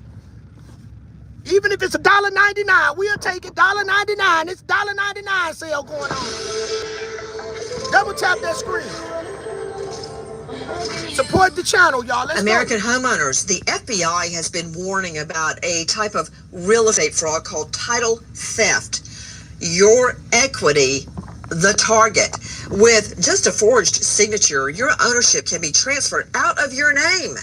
And without protection in place, you're left with an emotional and financial nightmare. That is why we partner with Home Title Lock, so you can find out today if you're already a victim and protect yourself. Use promo code Nancy, and if there's nothing in them... Nancy, let's go. Stop holding me up, Nancy. Let's go. I brought this to the gang. Let's get it. Fair use commentary under Act is a 107. place where multiple crimes were reported Nurse both to 59. federal authorities Donate to as the well channel. as state and local authorities. In fact, there are records dating back to the mid-1990s of abuse happening at the ranch, including a report to the FBI in 1996 by a survivor and multiple other reports over the years. Back to the 90s, and nobody did a thing. Nobody did a thing. That was from our friends at Sky News and Representative Melanie Stansbury. So here we are. Joe Scott Morgan. You're right, Brooks. We on the same page, it's Brooks. like an archaeological dig. You're gonna see a lot of that over here on this channel. Bodies of little girls purported to be buried somewhere in that nearly 8,000-acre ranch. Well, the first thing you do is you don't call them civilian volunteers. God bless them. I'm happy that they like to help out. The government is aware of this, Nancy. So the way you have to do this before you ever put boots on the ground is that they're going to have to do satellite imagery out here. This is a vast area. And now we got somebody talking. Satellite imagery. Satellite imagery. And we need to be, where is it? Like, we want to see them people down there. Yeah, them people down there need to tell them we want satellite imagery. And I think the people, put a 1 in the chat, y'all. If y'all think the people deserve to see the satellite imagery, shit, they might fake that too. Shit, this is what we got, but it ain't really the real thing. Because these people are refusing, and they're doing everything in their power not to be exposed. Because they scared America's gonna panic. They're scared that everybody's gonna go crazy when they find out that UFOs and the alien agenda really exists. That the Nephilims, the fallen angels, the Sumerians, and all of that stuff really exist. That's what they're scared of. Because, you know, part of the reason they use the Bible is to protect the rich people. Yeah, it would just keep the rich people rich. Don't go over there and hurt them because they got more than you. Love your neighbor even though you broke and they rich. Love the neighbor. Yeah, love the neighbor. You know, I got $1 million. I ain't gonna give you shit. Just don't come over here and hurt me. You better read that Bible. Yeah, what they said. They use the Bible to keep the people from not going over there and doing something to them rich people. I said that. See, I ain't got to live like this. My channel ain't got to live like this. That's why people come over here, because we run YouTube. Because I tell the truth over here. I don't sugarcoat a motherfucking thing, man. I pull your coat. Yeah, I pull your coattail. Kick you in your ass. I'm kicking them in their ass. That's what we do over here. We'll kick you in your ass. Yeah, kick you, knock the rubber out your drawers. Let's go. To go back in time as far as you can to do all of the satellite runs in this area where that's what we need. These sites have been captured. Give us the moving satellite forward to see if there's any kind of changes in the property, and they're going to have to dig in. This is going to call on, I would imagine, the resources of maybe the intelligence community to be able to read these things from a geoscience standpoint. Then you're going to have to do passovers with drones that have spectral cameras on them so that they can look at even using infrared. And this is before you ever put people on the ground, knocking down brush, walking over areas that they don't. So who is that, gang? They redacted that. They like, shit, so who is this? I said, damn.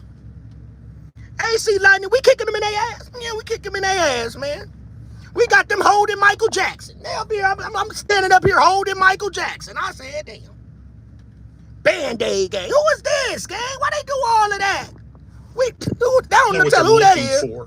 And it's at that point, Tom, that they go out and they find the best forensic, and now pay attention, the best forensic anthropologists and geologists that they can. Thank you for the FC lighting.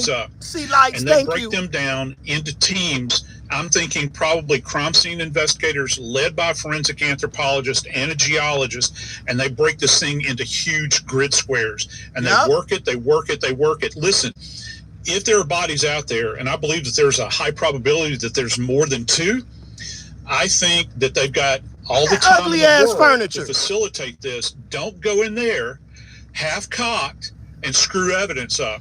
You work it very precisely. Something behind that goddamn bookshelf. Yeah, something behind the bookshelf, gang. We tear the goddamn wall down. Something behind that goddamn bookshelf.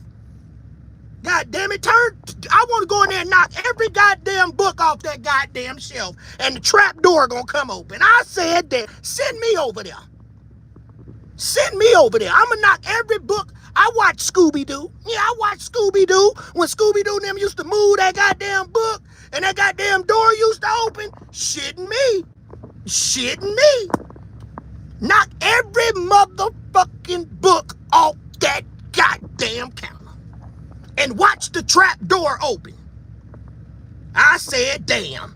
Yep. Kamikaze said a staircase gonna pop up if we knock every you can look at that wall right there. You can look at that wall right there and tell something up in there. Something up in that motherfucker. Yeah. So they need to do something to that picture. See that picture? Slide that picture over to the side too. If you slide that picture open, it probably a tunnel if you just slide that motherfucking picture over. Slide that goddamn picture over and let me see you do it. I want to see you. Had them people sitting outside. Yeah, y'all just sit right here. We'll be right back.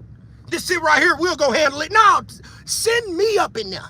I'm turning everything over up in that motherfucker. I'm coming there with a goddamn neon light. Turn every light off in this motherfucker. Now I'm take that goddamn glow light. I want to see what's on that picture.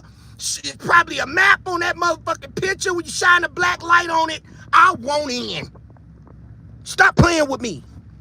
Documenting everything along the way. This is going to be a very involved process. And I know people are inflamed over this. I know they're impassioned about it. But if you want to honor any victims that are out there, you have to take your time working these cases. Some of this evidence, if there are bodies out there, is going to be very, very fragile. Send me a kamikaze over there. I don't believe that these are going to be shallow graves. You're talking about an individual that had a quote-unquote cattle ranch. I don't think this idiot knew a Holstein from a Longhorn. Hell no. But he called it that. He's grazing cattle. Ain't no cattle out there. He probably had heavy equipment. I'm talking about like backhoes, bulldozers. They dug a trench. They would put bodies in there and then cover it up. That's the kind of thing you're looking for from a bird's eye view with imagery. You want to see if the landscape has changed in any way. How far out did they go? This so-called anonymous source that the FBI has the email from claims that he knew a specific location. Well, how specific is it? And by the way, talking about pressing on an investigation, have they tracked this person down? And I want to know if the screws are being put to this person. Now, what do you know? You're saying you know all of this information. Give us more specifics. As a matter of fact, come and take a plane ride with us. Come out there. We're going to put you on the ground, and you're going to show us. Hey, that dude right there cooking, gang. He cooking right now, y'all. He is cooking. He said he got them and knocking pictures off the goddamn wall. Beating down the block, knocking pictures off the wall. He's sliding on them, gang. He have specific knowledge of where these remains are buried. That's what they need to be doing at this point in time. Talk to him, dog. To Lynn Shaw joining us, founder director of Lynn's Warriors. Lynn, the way the girls were lured there, it's classic. It's textbook. They were flown there on private planes. They went swimming, horseback riding, posing for pictures, shopping spree. Nancy Grace be on that adrenochrome. I think she on that adrenochrome because that lady ain't aged one goddamn bit. Yeah, this lady ain't aged one bit, man. I said damn. And then came. Yeah, it's called the grooming process. She still look the same from the Scott Peterson trap. One gains the trust of a vulnerable person. And certainly for a young girl, a teen, a young woman being around power and wealth, celebrities or government officials. It's so exciting. I do have to ask, though, and I'm always asking, where were the parents? Oh, shit, hold on. And wealth, I see something. celebrities or government. I see something, gang. God damn it, move that motherfucking rock. Move the rock. God damn it, some under that. Move that goddamn rock right there. Move that rock. Lift the motherfucking rock up and let the people see. Lift that goddamn rock up. And dig that raggedy ass shit. Ain't nothing growing over there. They look like they just planted that shit. That shit fresh. That shit right there fresh. Move that goddamn rock. That's what you need to do. You need to move that motherfucking rock and get that fake ass grass that you just put down there. You can't fool me. Move that shit. That shit, look, we just gonna put this here. They'll miss it. No, I ain't miss a motherfucking thing. No, they got that fake ass grass. We gonna distract them. You can't distract me. Move the rock. Move that motherfucking rock. You might find a baby midget up in that motherfucker. It's a baby midget up under the goddamn rock. I said damn. Officials, it's so exciting. I do have to ask, though, and I'm always asking, where were the parents when all of this was going on? But the grooming process is simply gaining the trust, giving expensive presents, treating them like they've never been treated in their life, making them feel so extra special that these young, impressionable girls and women would do anything, right, to be part of this. So the next step is, okay, we're going to fly off to the ranch. We're going to have a great time. We're going to go horseback riding. We're going to have a chef. We're going to have massages, and we're going to have, mani-pedis and all kinds of stuff, and shopping. Okay, that happens for a little while, and then they go in. Typical, predator. That dog looked dehydrated like a motherfucker. The girls are trapped. The young women are trapped. Again, as I was told repeatedly, there was nowhere to run, nowhere to hide. They couldn't get away. I, in my mind, have nightmares about girls one actually told me she tried running and running and running, and they caught up to her. Dehydrated and brought her back dog. to the house. This is what she reported to me. So after all of this, there was nowhere for them to go. And remember, there was also an airstrip on this property. Yeah. And a source of mine just told me to look at this property and to properly, do digs and things like that would actually be 8.5 to 9 years to properly look over all these thousands of acres. So this is a sexual predator, Ghislaine Maxwell, all of their complicity. Everybody pay attention to Kamikaze, what he's saying down there. Some of them words I can't even pronounce, but I know it's true. Yeah, I know it's true. Because how he's spelling them down there. You know that nigga down there telling the truth. The man say, I think adrenochrome down there, protogena, adrenochrome, protogene, whatever that is, progenitorial bloodline. I said, damn. Made from the children of God's soul. The original progenitors who built Mock Soul. I said, damn, it sound true. He sound like he know what he talking about. I said, damn.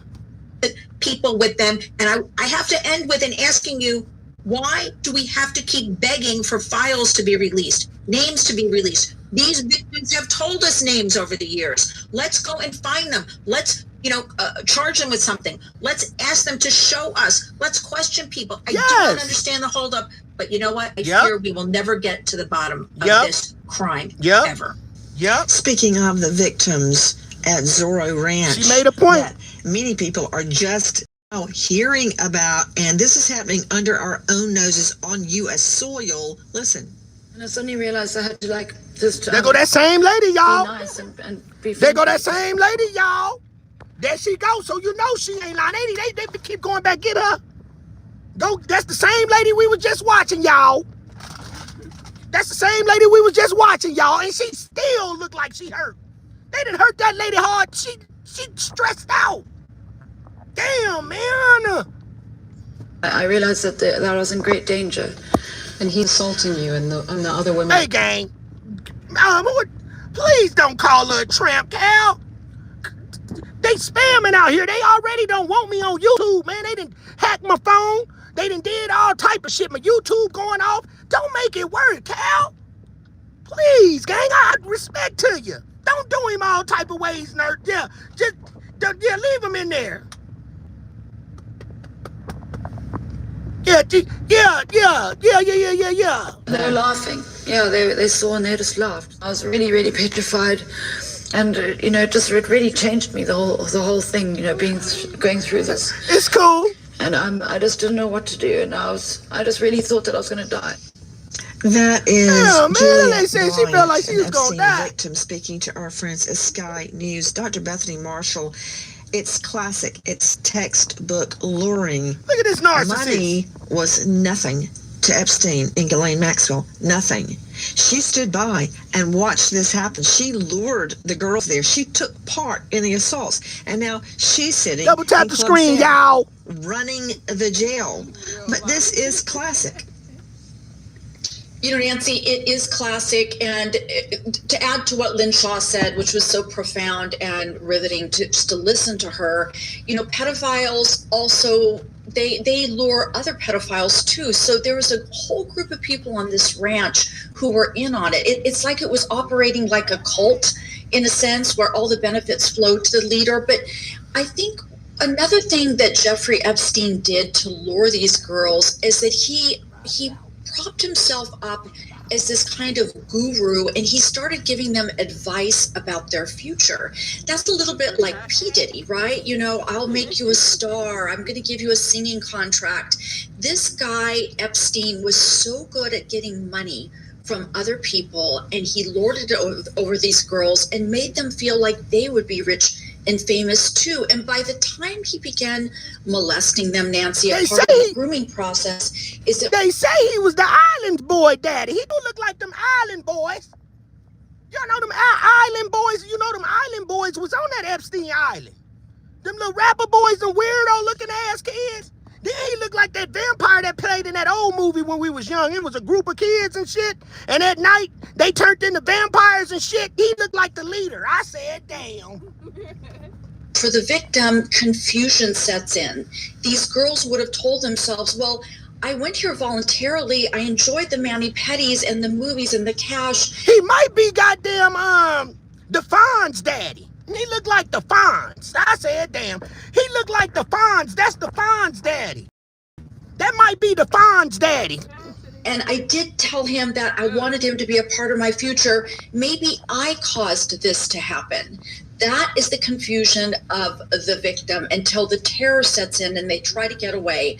And then they are in this isolated place. Nancy. Wait a minute. Who talking about? Somebody down there said, Tilly Lou, you one of the group boys, the island boy? Are you one of them? Because he said them island boys? I'm an island boy. I'm talking about the group, the two dudes. The two little guys. Oh, okay. It's hit the like button, y'all. The FLDS cult, remember when the women tried to get away, other cult members actually went after them, attacked them, brought them back, tortured them, brutalized them. So there's going to be an intimidation process on this ranch. Right. When the girls try to get away, they're brought back and probably beaten and tortured even more. Somebody draws. There was no getting out of it at that point. The noose was around their neck, metaphorically and literally. You're saying all the outfits the little girls were forced to dress up in for Epstein and Maxwell. And in her book, Virginia had no kind of class of Epstein and Maxwell's know how to dress or nothing. And there's Maxwell just sitting there with that smug look on her face. Virginia Giuffre That's how you know they aliens. When she was first assaulted by these two. She said that Epstein and Maxwell had set Zorro up to be like a Disneyland for the girls. And I've just got to tell you, let me go out to Joe Scott Morgan on this. Joe Scott, I remember one of the first, maybe the first sodomy case on a little African-American boy. And man, the perp, he was learning disabled. In fact, on the stand, and I tried to work with him, with his mom sitting there with me, on the stand, he couldn't really verbalize what happened. It was really hard. But I just remember the perp's name, Kenneth Cherry. That said, the little boy loved video games. I may have told you this before. Loved video games. So the defendant would hang out and play games with them. You know, like an arcade. Manipulating them. Like, remember Aladdin's Castle or Aladdin's Den or something would be in malls? Something like that. Not necessarily that one, but something like that. And to lure this little boy, learning disabled, he would give him rolls of quarters. Yep. Damn. And when preying on home was raided, there was child. He was married, had a great white collar job, bringing in a lot of money. Mr. Perfect, perfect home, perfect yard, perfect everything. There, when it was raided, there was child porn and big containers of Vaseline he would use to rape this, to anally rape this little boy. That's sad. And the boy could hardly talk. And the mom got suspicious when she was cleaning the boy's pants, and she found like 2 crisp $10 bills in his pocket. Damn, pedo! Get this, pedo Lou. And he used the video games as a lure point. Virginia Giuffre said that Epstein and Ghislaine Maxwell set up Zorro to be like Disneyland for the girls. And then by the time they're in the middle of everything, just they've been there for days, being wined and dined, shopping sprees. Pedo Lou, sound like somebody I know. Pedo Lou. And there's the quid quo pro on a little girl that doesn't know any better. It's amazing. These people are such predators that they will bait these individuals that are easily manipulated, that are drawn in. They want all of these fantastic things that are being offered to them. They think that they're going to come potentially without a price, and when you're lacking maybe emotional maturity, you can't pick up on it, and you don't realize that you're in a room with a monster all of a sudden. If I'm saying it right, welcome to the chat. It's not that they necessarily wanted to come back to get more from this individual. Now you've passed through. Who gonna come in the house? Who gonna come in the goddamn house and just be like, man, I'ma just chill right here at your house? What the fuck is that, gang? What the fuck is that? Yeah, that had been time to go, bro. When I looked at the house and smelled it, you know, it looked like it smelled like old water. You know, like one of my old, like mildew and water and shit. I'm finna leave here. I ain't finna stick around and I see some shit like that when I go up in this man's house. But they stayed, though. Trump kept going over there. They kept going over here and looking at this weird shit. They kept going over there. Lex Wexner, goddamn, what's that other damn dude that got caught? Say he went over there with his wife, the nanny, and the kids, but when he got there, he came back, they ain't say nothing about the goddamn nanny. They left the nanny there. Was it Lex Wexner? No, that's not Lex. What's his name, y'all? What's his name, y'all? Put him in the chat.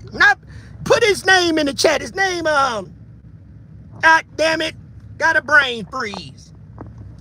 He just did a little deposition. He went over there and lied, saying that Jeffrey Epstein was sick. He actually said this big old massage table. He had the massage table, and I just said he was sick. Me and my wife. A year later, he was back over there. Somebody know his name. Give me his name. Give me his name. Lucknick. Howard Lucknick. Howard popped in and Howard Lucknick. Howard popped up and I thought of it. Howard Lucknick. Goddamn Lucknick kept taking his ass over there. Thank you for popping in the chat, Howard. You did that for a reason. Howard Lucknick kept going over there. Going over there and you seeing this type of shit. Who want to walk in a goddamn house, grown-ass man, and see another man penis hanging out or whatever that is? That look like it's half man, half woman. Half man, half woman. What if that thing had a ding-a-ling and then had some titties? I said, damn. That thing looked like it got a ding-a-ling and some breasts. And them people kept going over there. Dope fiend. Dope fiend. They had to be on that crackalicious. I said, damn. Rubicon at that point in time. Now they're terrified to say anything. They're terrified. Then you go up in this room. I said, damn.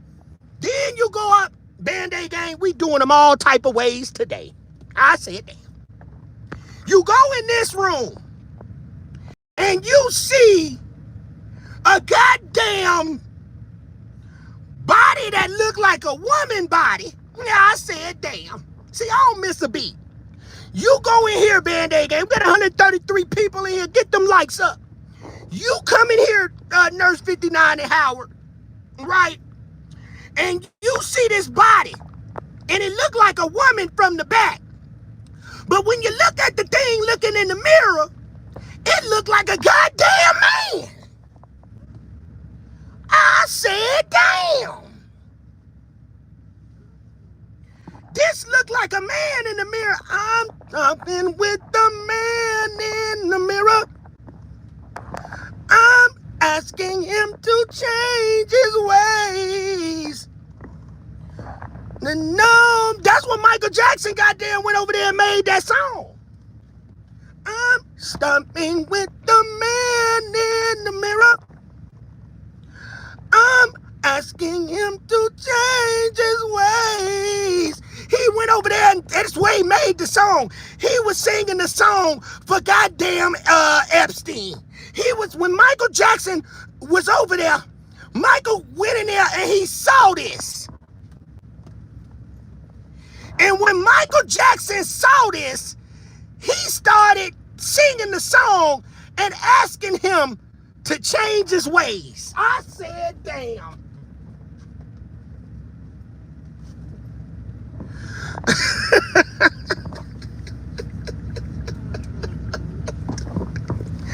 I'm starting with the man in the mirror.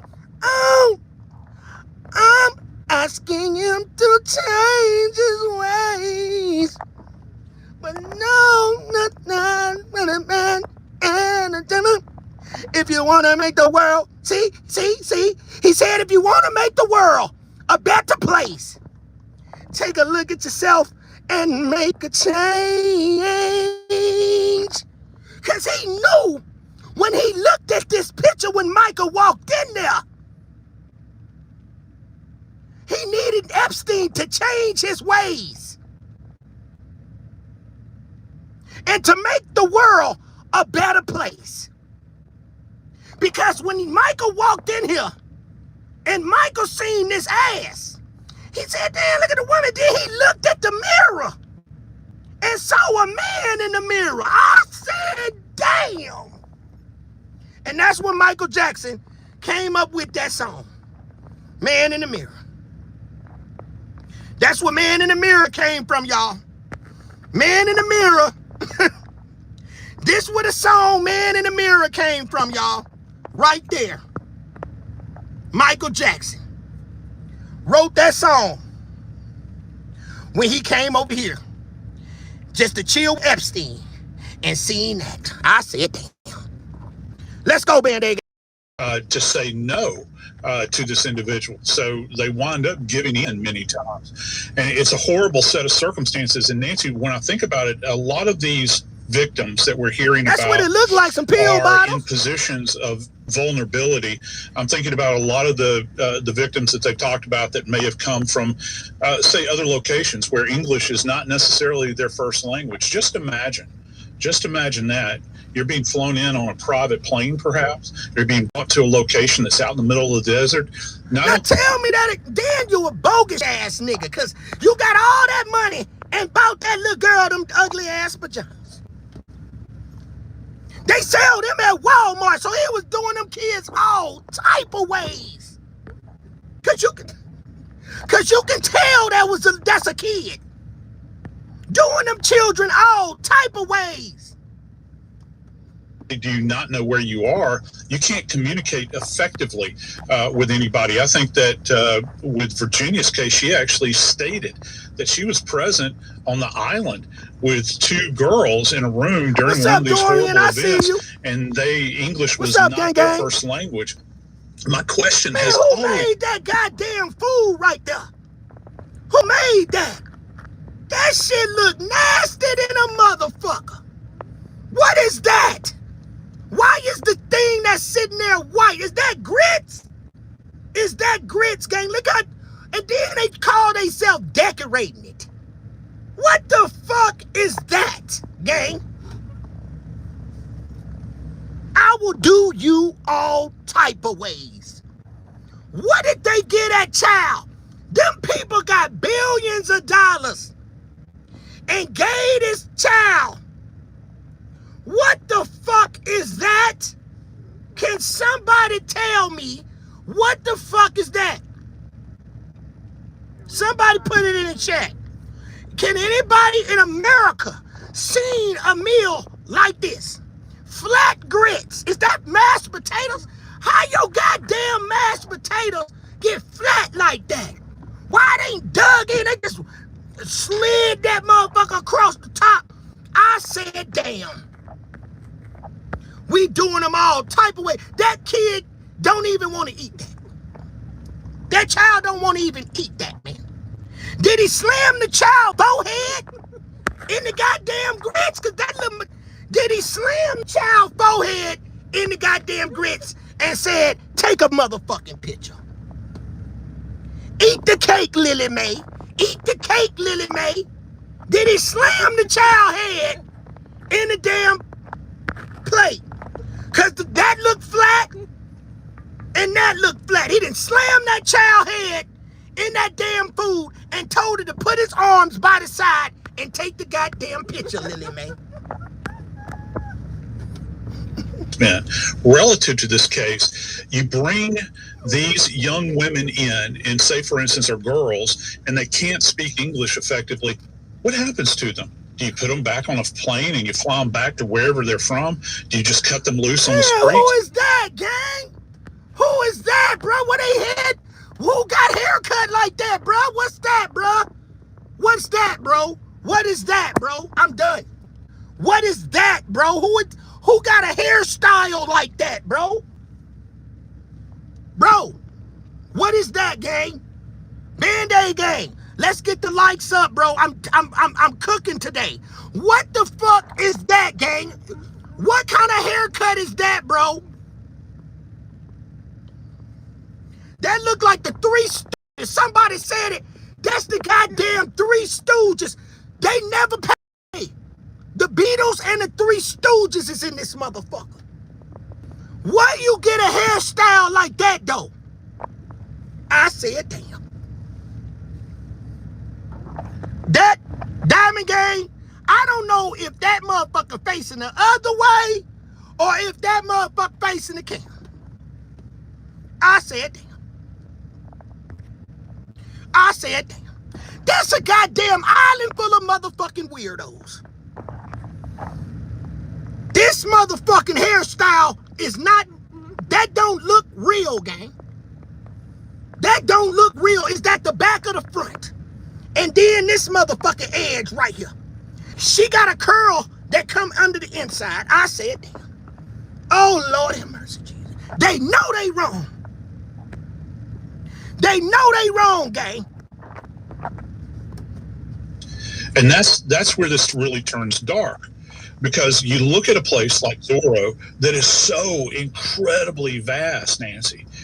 The best way to put an end to anybody saying anything, perhaps, is to dig a hole in the ground and stick them in there after you have murdered them. And I think that that's a distinct possibility. That's a potential for something that could have happened out there. You know, you have to ask yourself this question. If somebody was willing to go down this dark road sexually, I ain't going down there. What is the barrier that prevents them from taking the next step, which is eradication of their victim? And I don't think it's a very far journey, Nancy. Thank you, Kai. No, I suddenly realized I had to just this lady be nice and this lady ain't stopped crying since we met her. She was crying on the last show. They just messed her all the way up, gang. You gotta believe her. And then it ain't doing them no good to keep going back and getting her. You don't even know if you breaking a crime or not. Cause it's like, do you go get her? Cause every time you go get her, you break her goddamn heart. This lady heart been broke, bro. This lady been broke down and they going to get her to get this case. Just cause of this girl, they need to lock Epstein and all of them up. Poor little thing. Be friendly, because I realized that I was in great danger. And he's assaulting you, and the other women are And they there. were laughing. Yeah, they saw and they just laughed. I was really, really petrified.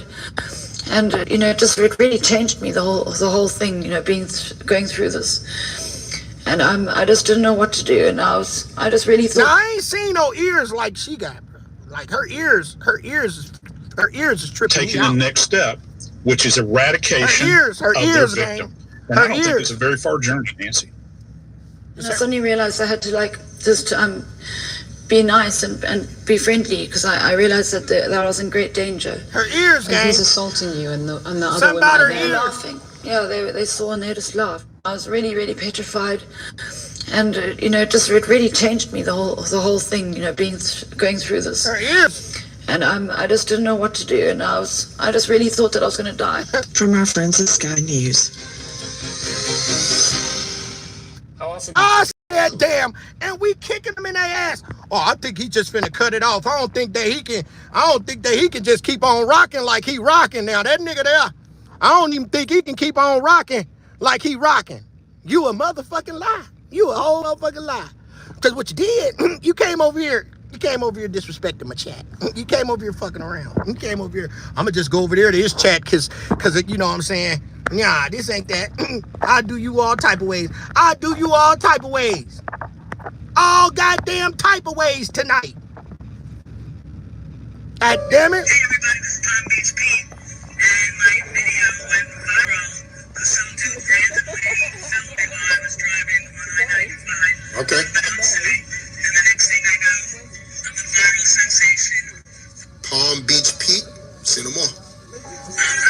Look at that. Look at that right there, y'all. Look at that. Look at that right there. Look at that right there, y'all. Look at that. Okay. So I got a lot of traction. That. Very crazy. Thanks. You're not Jeffrey Epstein. I'm not Jeffrey Epstein. Not at all. Beach Pete. Pete. Yeah. Okay. Peace out. Who's this? Who is this guy right here? Because I ain't never heard of Palm Beach Pete. I don't know, but you guys kind of do look alike, but I understand. Everybody has lookalikes. At one point, they were saying I look like somebody that I wasn't. So I can understand why Palm Beach Pete will come out and let it be known that he's not Jeff. I appreciate the confirmation. Palm Beach Pete, right? Where were you, bro? Like, just wondering, because I never heard or seen you a day in my life until that video of Jeff, so-called, came. Fair use commentary. And also at the end of the video, you had to give us the side Act 107. view, so that confirms it more that you were not Jeff and you're Palm Beach Pete. I mean, people are saying that he's on podcasts now. That's what's up. But of course, guys, entertainment purposes only. Thanks for the confirmation, Palm Beach Pete, for, you know, clearing that and letting everybody know that that wasn't you. You're not Jeff. We get it. I don't know. Let me know. I'm out. Gigantic dragon eggs were found underground in India, bro. This is what people are saying, guys. Go check the video out. This is not a game at all. This is what people are saying. Like, I don't believe it, but gigantic dragon eggs were found underground in India, guys. I guess people were digging for something. They found eggs. I'm not sure if they're dragon eggs. They could be dinosaur eggs. Like, let's not forget that. They could be dinosaurs' eggs, guys. But the problem is, some of them already hatched. Now, remember that video, guys, where people were saying that they walked from India to America. So if people could walk, imagine what a dragon could do. I hope this is not true, guys. Like I said, I cannot confirm this. I'm not in India. I'm in the USA. But people are saying that they found dragon eggs. Could be dinosaurs' eggs. Not necessarily dragon eggs, but some of them hatched, guys. So that means that some of them are out there. Now, I don't know how they live underground or where they travel through, because they must have traveled through underground. Guys, something's going on here. They might be in the water. Remember, the Leviathan, right? Remember, something's up. There's too much stuff going on right now, guys. I don't know where to go. Right, left, straight, forward, backwards, bro. They outside with it. People are saying that eggs hatched. So, just be on the lookout, bro. But of course, guys, entertainment purposes only. I don't know what the hell I'm talking about, but this is what people are saying. India, if you're in India, let me know what's going on over there, because people are saying that there's dragon eggs or dinosaurs' eggs, but there were some big eggs. Yo, I don't know. Let me know if you know anything. Go look it up. I'm out. What Western people understand of aliens, of fallen angels, I said damn. ghosts. I said damn.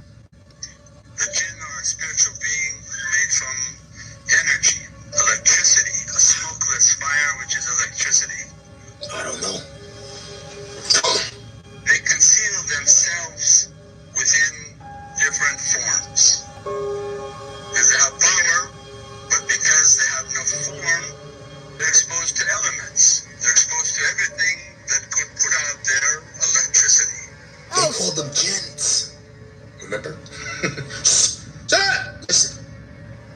Remember that video with a jinn in an abandoned building somewhere, and the guy was recording it, and the video was just so weird that I knew something was up with it. That video got taken down everywhere.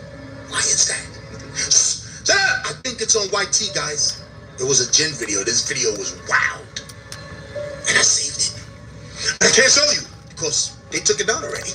Stop playing with me. Son, this video's for the same purpose. Only I know who that guy's talking about. How would he know about something he's not? Shut up! It's not a game out here, guys.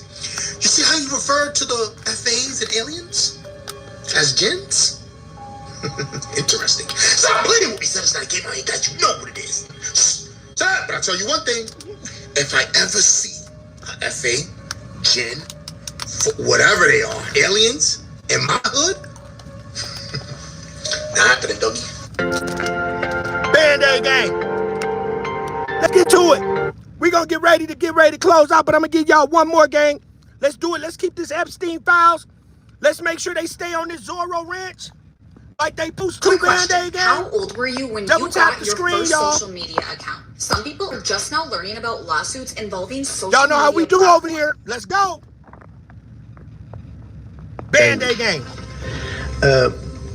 Los Alamos, I don't play which no was game. the high-energy lab up in New Mexico, was losing all its scientists. In this 2019 interview included in the DOJ files, Epstein said he was interested in investing in new ideas. They cut the funding for high-energy physics, but the people who worked in Los Alamos would still be in the Santa Fe area.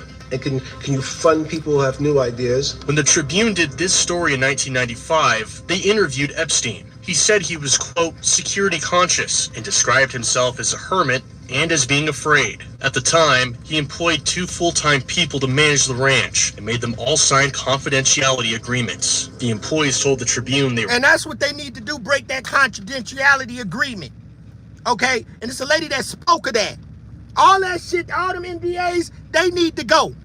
And go ahead and get these people lock their ass up. Let's quote, go. Sworn to secrecy. But people here in New Mexico say they had no idea what Clearly was going can tell on. something's under there. New York is why we knew. Gary King is from one of the last of the great political dynasties in New Mexico. His dad was governor. King himself, a former attorney general, former state rep, and was a Democratic nominee for governor in 2014. His family sold Epstein the land when his father was in office. It was owned by his father and 2 uncles. So I am guessing that Jeffrey Epstein or somebody that he worked for was looking in New Mexico and saw that land listed. So that's how you know he was already under investigation for not only sex trafficking, but also trafficking drugs. And he knew all the high officials. He had all the airspace because he had a helicopter and an airplane on Zorro Ranch. So that means airspace knew. And don't y'all remember not too long ago, they shut Albuquerque down and they shut it's Albuquerque, right? They shut it down. See, he had access to airspace.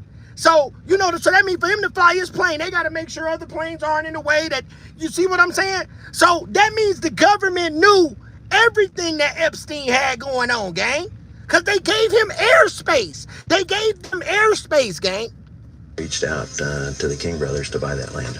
When Epstein purchased the land, it included state-owned property. The property was leased by the King family for grazing livestock. State officials now say when Epstein purchased the King property, he assumed the leases for the state-owned grazing land, but it doesn't appear he used it for any agricultural purpose. It was by no means a bona fide grazing operator. Stephanie Garcia Richard is the state's land commissioner. She says her office is responsible for making sure people use state-owned land for its designated purpose. We got proof of that. Ain't brought that out yet. We just holding it in our pocket, gang. They are not. Make sure used you for sub up, rental gang. We purpose. too big over here. I believe that the grazing lease at Zorro Ranch was just one of these cases. Once built, this is what the ranch looked like. Sprawling gardens, the New Mexico desert, an airplane landing strip, corrals and stables for livestock, and homes for ranch workers. It also had a shooting range and this antique train car. Inside, there was a swimming pool, large garage, and elaborate office. Buddha These bookshelf. are the blueprints. Some of these are photos from the inside that were provided to this man. You could see that it wasn't a normal residence. 33,333 square feet.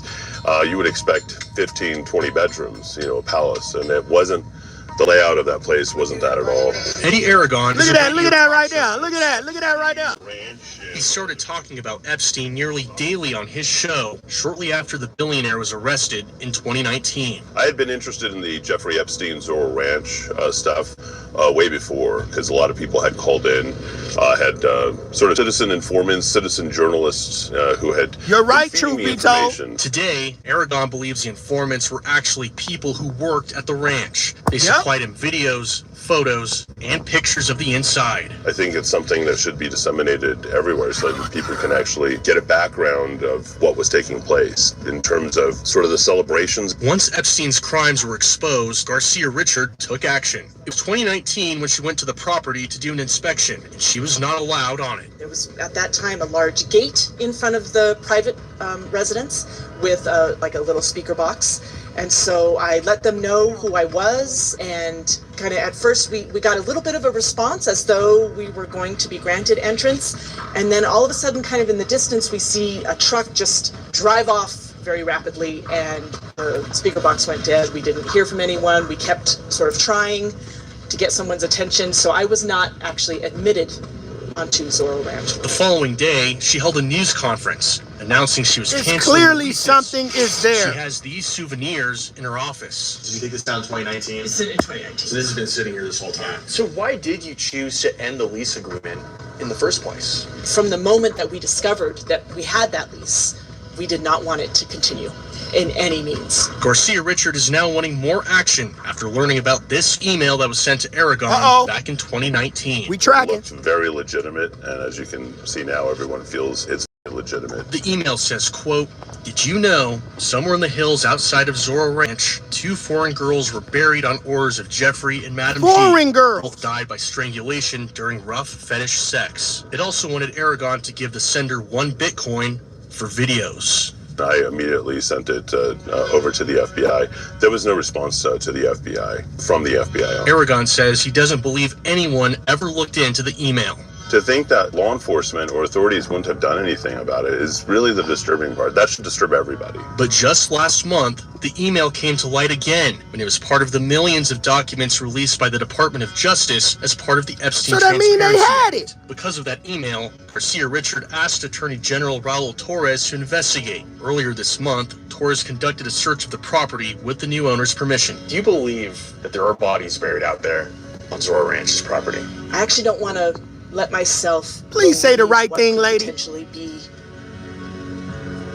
found on the land, but I do think that there are local folks that have knowledge that we have just not followed up with. We have not taken advantage of. Torres' office launched an investigation. I hope that New Mexicans can finally have answers for what occurred on their public land. I hope that families of victims and survivors finally get answers. I hope that their stories are vindicated. I think New Mexico chose Jeffrey Epstein. He was in the pockets of I think New Mexico chose him. Former governors. I mean, governors, all the people you knew. I mean, the King family, holy cow. Like so many others, Gary King's campaigns and his father's received money from Epstein. I think early on in campaigns, we knew that he was a businessman, and exactly, Tilly, they was partying with him. When you're campaigning, you pretty much reach out to everybody you know and ask them to give money to your campaign. It wasn't until 2014 when those contributions became controversial. Gary King unsuccessfully ran for governor, trying to follow in his father's footsteps. King says, unbeknownst to him, companies owned by Epstein donated money. At the time, Epstein was 5 years removed from being convicted of soliciting a teenage prostitute in Florida. King said accepting the donations from companies owned by Epstein was an oversight by his staff and announced he would give the money back. New Mexico, that's... I had a conversation with Mr. Epstein. Gang, make sure you stick around, go look at the old content.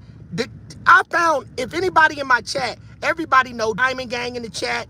Me and Diamond Gang, Diamond Gang, y'all see in the chat up there commenting. She does commentary with me. She's also on my channel. She's very political, very smart. She just been letting me rock out right now for the last couple of days due to circumstances with basically my laptop. So at the end of the day, Diamond Gang will tell you, we were the first ones to bring out Zorro Ranch.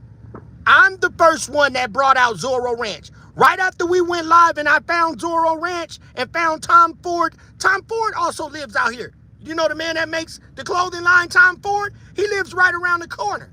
And not only that, what's his name? Hugh, he passed away. We covered that. I got so much stuff going on. But they're all connected in this mountain. Gene Hackman that passed away, and his death was, and they found underground tunnels all under Gene Hackman's house. But Gene Hackman stayed 30 minutes from Zorro Ranch. And then Tom Ford lives right next to Zorro Ranch. They're in the Epstein files. I mean, Tom Ford is. But they hiding what happened on, so everybody go look up Gene Hackman's story. It's right around the corner. It's in Santa Fe. And that's what got me investigating this. And Diamond Gang and everybody that follow me, my whole gang will tell you, right after we brought out Zorro Ranch, everybody started coming. We were the first ones to come out with Zorro Ranch. And that's why we winning. Let's go. He said that he wanted to contribute to my campaign, and I told him that I wouldn't accept a contribution from him. Actually, I think I even said, wouldn't be good for me, wouldn't be good. Band-Aid Gang, we the first ones that brought out Zorro Ranch. Nobody else but us. We predicted everything. That's how we know we gonna get justice over here. High school dropout. I dropped out at 16. Let's go. Documents released by the Department of Justice show Gary King and his running mate, Deb Now, he Holland, owned took a the trip ranch on at this one time. plane from Santa Fe to Washington, D.C. Santa Fe, y'all heard to meet Santa with Fe. union leaders. The flight happened the same day he returned the money. The We own plane was booked by an Epstein-owned company. King has maintained that he was unaware the plane was arranged by Epstein. I found out, actually, Hey, Cupcake. only after the release of all these Epstein documents. However, these emails seem to show otherwise. Someone sent Epstein an email indicating that Gary King wanted to speak with him about possibly using his plane to get from Santa Fe to D.C. And Epstein also received an email alerting him that King was on the flight. But King questions the validity of the emails. And I don't know how credible it is. I don't know who wrote it. You think it was fabricated? I don't know that it's fabricated, like fabricated after the fact. I just think that whoever wrote that email might not have understood what I understood, which was that our campaign was to charter that airplane and that we paid for it. Hey, Documents Cupcake. also show that King was in communication with Epstein leading up to the flight. In this email to Epstein from his personal assistant months earlier, she wrote, "Please call Gary King. He looks very forward to speaking with you." This one says, quote, "Gary King just called. Apologized for not returning the call sooner." So Gary King is in the Epstein file. That's new. Gary King was in them. Now, when we started doing our research, now this is good commentary. So now we know Gary King was redacted. Their conversations was redacted. So they tried to make it look like Gary King had nothing to do about it. He was a hermit. He was up there, a very private guy. But now, under circumstances that he knew what was going on with this operation. Let's go. He has maintained he barely knew Epstein. How many times do you actually remember meeting Epstein in person? That's simple. I met him once in person. But King acknowledged shortly there after he his is. father died in 2009, he got a phone call from Epstein. He was Attorney General at the time. He called and said that he had heard about my father's death and that he wanted to express his condolences, and he would appreciate it if we could meet in person and have coffee. So we actually ended up having tea because we went to Jinja and had tea. Epstein was just months removed from serving time for a sex offender conviction in Florida. A few months after that meeting, Yep, the lying to Department of save Public itself. Safety, which reports to the governor, sent Epstein this letter informing him he would be required to register as a sex offender in New Mexico. Bill Richardson was the governor at the time. But after an email from his attorney, DPS changed their tune, sending this letter telling him he wouldn't have to register after all. Wow. Epstein had been convicted of soliciting a prostitute and procuring a minor for prostitution in Florida. He served 13 months on work release. Do you believe he should have been forced to register as a sex offender in New Mexico? To say it depends on the act. I recognize that he pled guilty to, one of them was to soliciting a prostitute, so that wouldn't be something that you would that you would have to register for. The other charge that he pled to, I don't know. King and his family are key to understanding how Epstein ended up here in New Mexico. His family sold the land. Bruce King was governor when he can't dig the daddy up and question him. Weren't the only powerful New Mexicans who had connections to Epstein.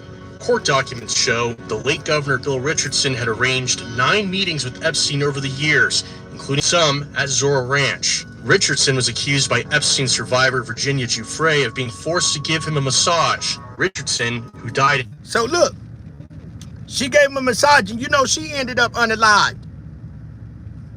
She ended up unalived, and y'all know who she was with, Prince Andrew. Let's go. 2023 had maintained those accusations were false. Richardson had received $50,000 campaign contributions from Epstein that he ultimately gave to charity. Former state land commissioner and Albuquerque mayor received $10,000 in contributions from Epstein. He said Richardson had tried to arrange a meeting with him but declined to do so. He later received the check. He didn't keep a tax write-off. He didn't want to, you know what I'm saying?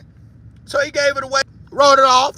To return the money after Epstein had been charged in Florida in 2006. He tells Target 7 he gave it to a battered women's shelter. Baca was also the Bureau of Land Management director for a brief time under President Bill Clinton. Baca was also the land commissioner when Epstein bought the ranch. However, he tells us he was on a leave of absence, serving in his federal position when the transaction was made. He said that as a matter of practice, the commissioner's name is on all the state leases, but he never knew or met Epstein. Former U.S. Attorney and New Mexico congressional candidate John Kelly's name appeared in Epstein's Black Book. At the time that revelation was made public, Kelly was the chairman of Albuquerque's Ethics Board. He told Target 7 he met Epstein only once at the invitation of the King family when Epstein was looking to buy the property. But documents released by the Department of Justice show that he represented Epstein when he bought the ranch. Though Epstein's 2008 Florida convictions did reach New Mexico law enforcement authorities at the time, it wasn't until Epstein was charged again in 2019 when his actions in New Mexico were called into question. It prompted an investigation here in the land of enchantment that was ultimately halted. When we return, they asked us to pause and stand down. I wouldn't say the land office was an accomplice. I would say the land office did not dig deep enough, did not ask enough questions. Exactly. Better late than never.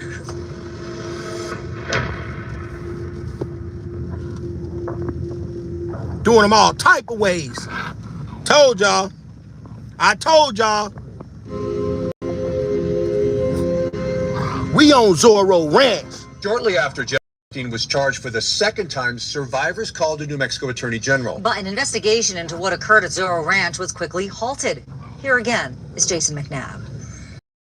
Fortnite and Minecraft. Millions of kids play them, but most parents don't know how. They programming them children with that Minecraft too, ain't it? The House is set to vote on the release of federal files related to Jeffrey Epstein. New tonight, the DOJ releasing hundreds of thousands of files. PUET is actively looking through the files released by the DOJ. In November, Congress passed the Epstein Files Transparency Act. It followed months of calls from survivors and politicians for the millions of documents related to the DOJ's investigation of Jeffrey Epstein to be released. New Mexico actually started its own investigation into him. Could you break down the timeline of the initial investigation for us? We were not only conducting forensic investigations, but we were making contact. Hector Balderas was New Mexico's Attorney General in 2019. His office was leading the charge. We definitely verified that some of the concerns were valid, and we felt that there was enough evidence to build a criminal scope and move forward. But the investigation didn't last long. Just clearly. And I'm gonna get ready to close this out. If anybody want us to cover some things, please leave it in the comment section. I do read the comments. When people actually comment in the comment section after this live is over, leave a comment. Kamikaze comes in my chat all the time. I'm gonna call you later on today, Kamikaze. And just people come in, share your thoughts, gang. That motivates me to keep bringing you positive and good content when it comes to this. Now, we started at Zorro Ranch, and we're going to end at Zorro Ranch. This is going to open a lot of things when it comes to the Epstein file. Now, as we see, they digged up. But see, that's not enough digging. Yeah, you ain't digging enough. Just because you took the top off of this motherfucker, but no, we want to dig down in there. See, we're not going to stop until we get this shit. Thank you, Cal. We're not going to stop until we get this shit. I'm going to make sure of that. I'm going to make sure that I stay on this and I give y'all what I can. Now, I do have more content on this situation, but I'm going to save it so we can have more content, and I'm going to build off of what we have going, gang. So that's how I'm doing, y'all. That's how we doing. I want to thank everybody for coming in, gang, and tribing out with us. We tribe out over here. I want to thank my whole chat and everybody in here for being respectful to the chat. We had a couple of trolls, but that's, you know, that's expected. That's expected. Now, y'all just pay attention to my community posts. If you're new, please sub up. Make sure you also subscribe to DA Great. If I got any mods in there, put YG's channel in the chat. She covers this same information. Onan News channel I used to call Reptilian Public. Yeah, I'm covering that tonight. We heard what happened to Onan. It's sad. But you know, the show must go on, gang. We running up numbers over here, and we just gonna keep pushing our hard line. God is good, you know, and we just gonna keep pushing the line. But yeah, that's what I want to say, Band-Aid gang. If I'm not on tonight, I'm definitely on tomorrow on the Onan situation, really about the Hernandez Govan. We breaking that trial. We do come from the Dolph sector, so we do our due diligence. Cupcake, I got some raw stuff. I'm so tempted to go on tonight with it, but I'm going to just give myself a break because we did so well, and I'm going to be trolling today. Yeah, I'm going to go troll. Did I mention that? I must have left that part out. This is Band-Aid gang, y'all. And we can hold it down. So please be mindful. And I just want to thank everybody for keeping it positive in my chat. You guys are awesome. We got to 126 likes. You guys motivate me. I want to thank you guys very much with everything you guys have done for my channel. My mods, you guys are great. Kamikaze, everybody is great. We love y'all. Coral, everybody in the chat. OTG family, the people that's in here that support me, that came from over there. I want to thank you guys very much. And you guys keep me going. I'm C-Dub, Mr. I ain't said a word, but you know what I'm saying. And I said, damn. And I'm with the Real Angel. And we beat you, Band-Aid gang. Y'all please hit that like button, sub up, double tap that screen before y'all get ready to leave the chat.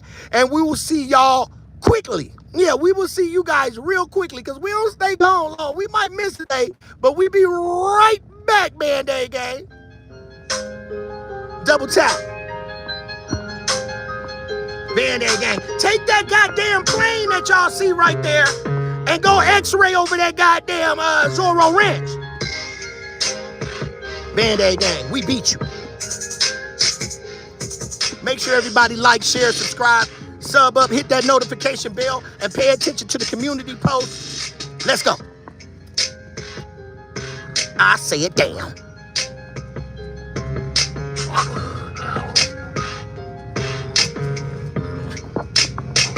Band-Aid gang.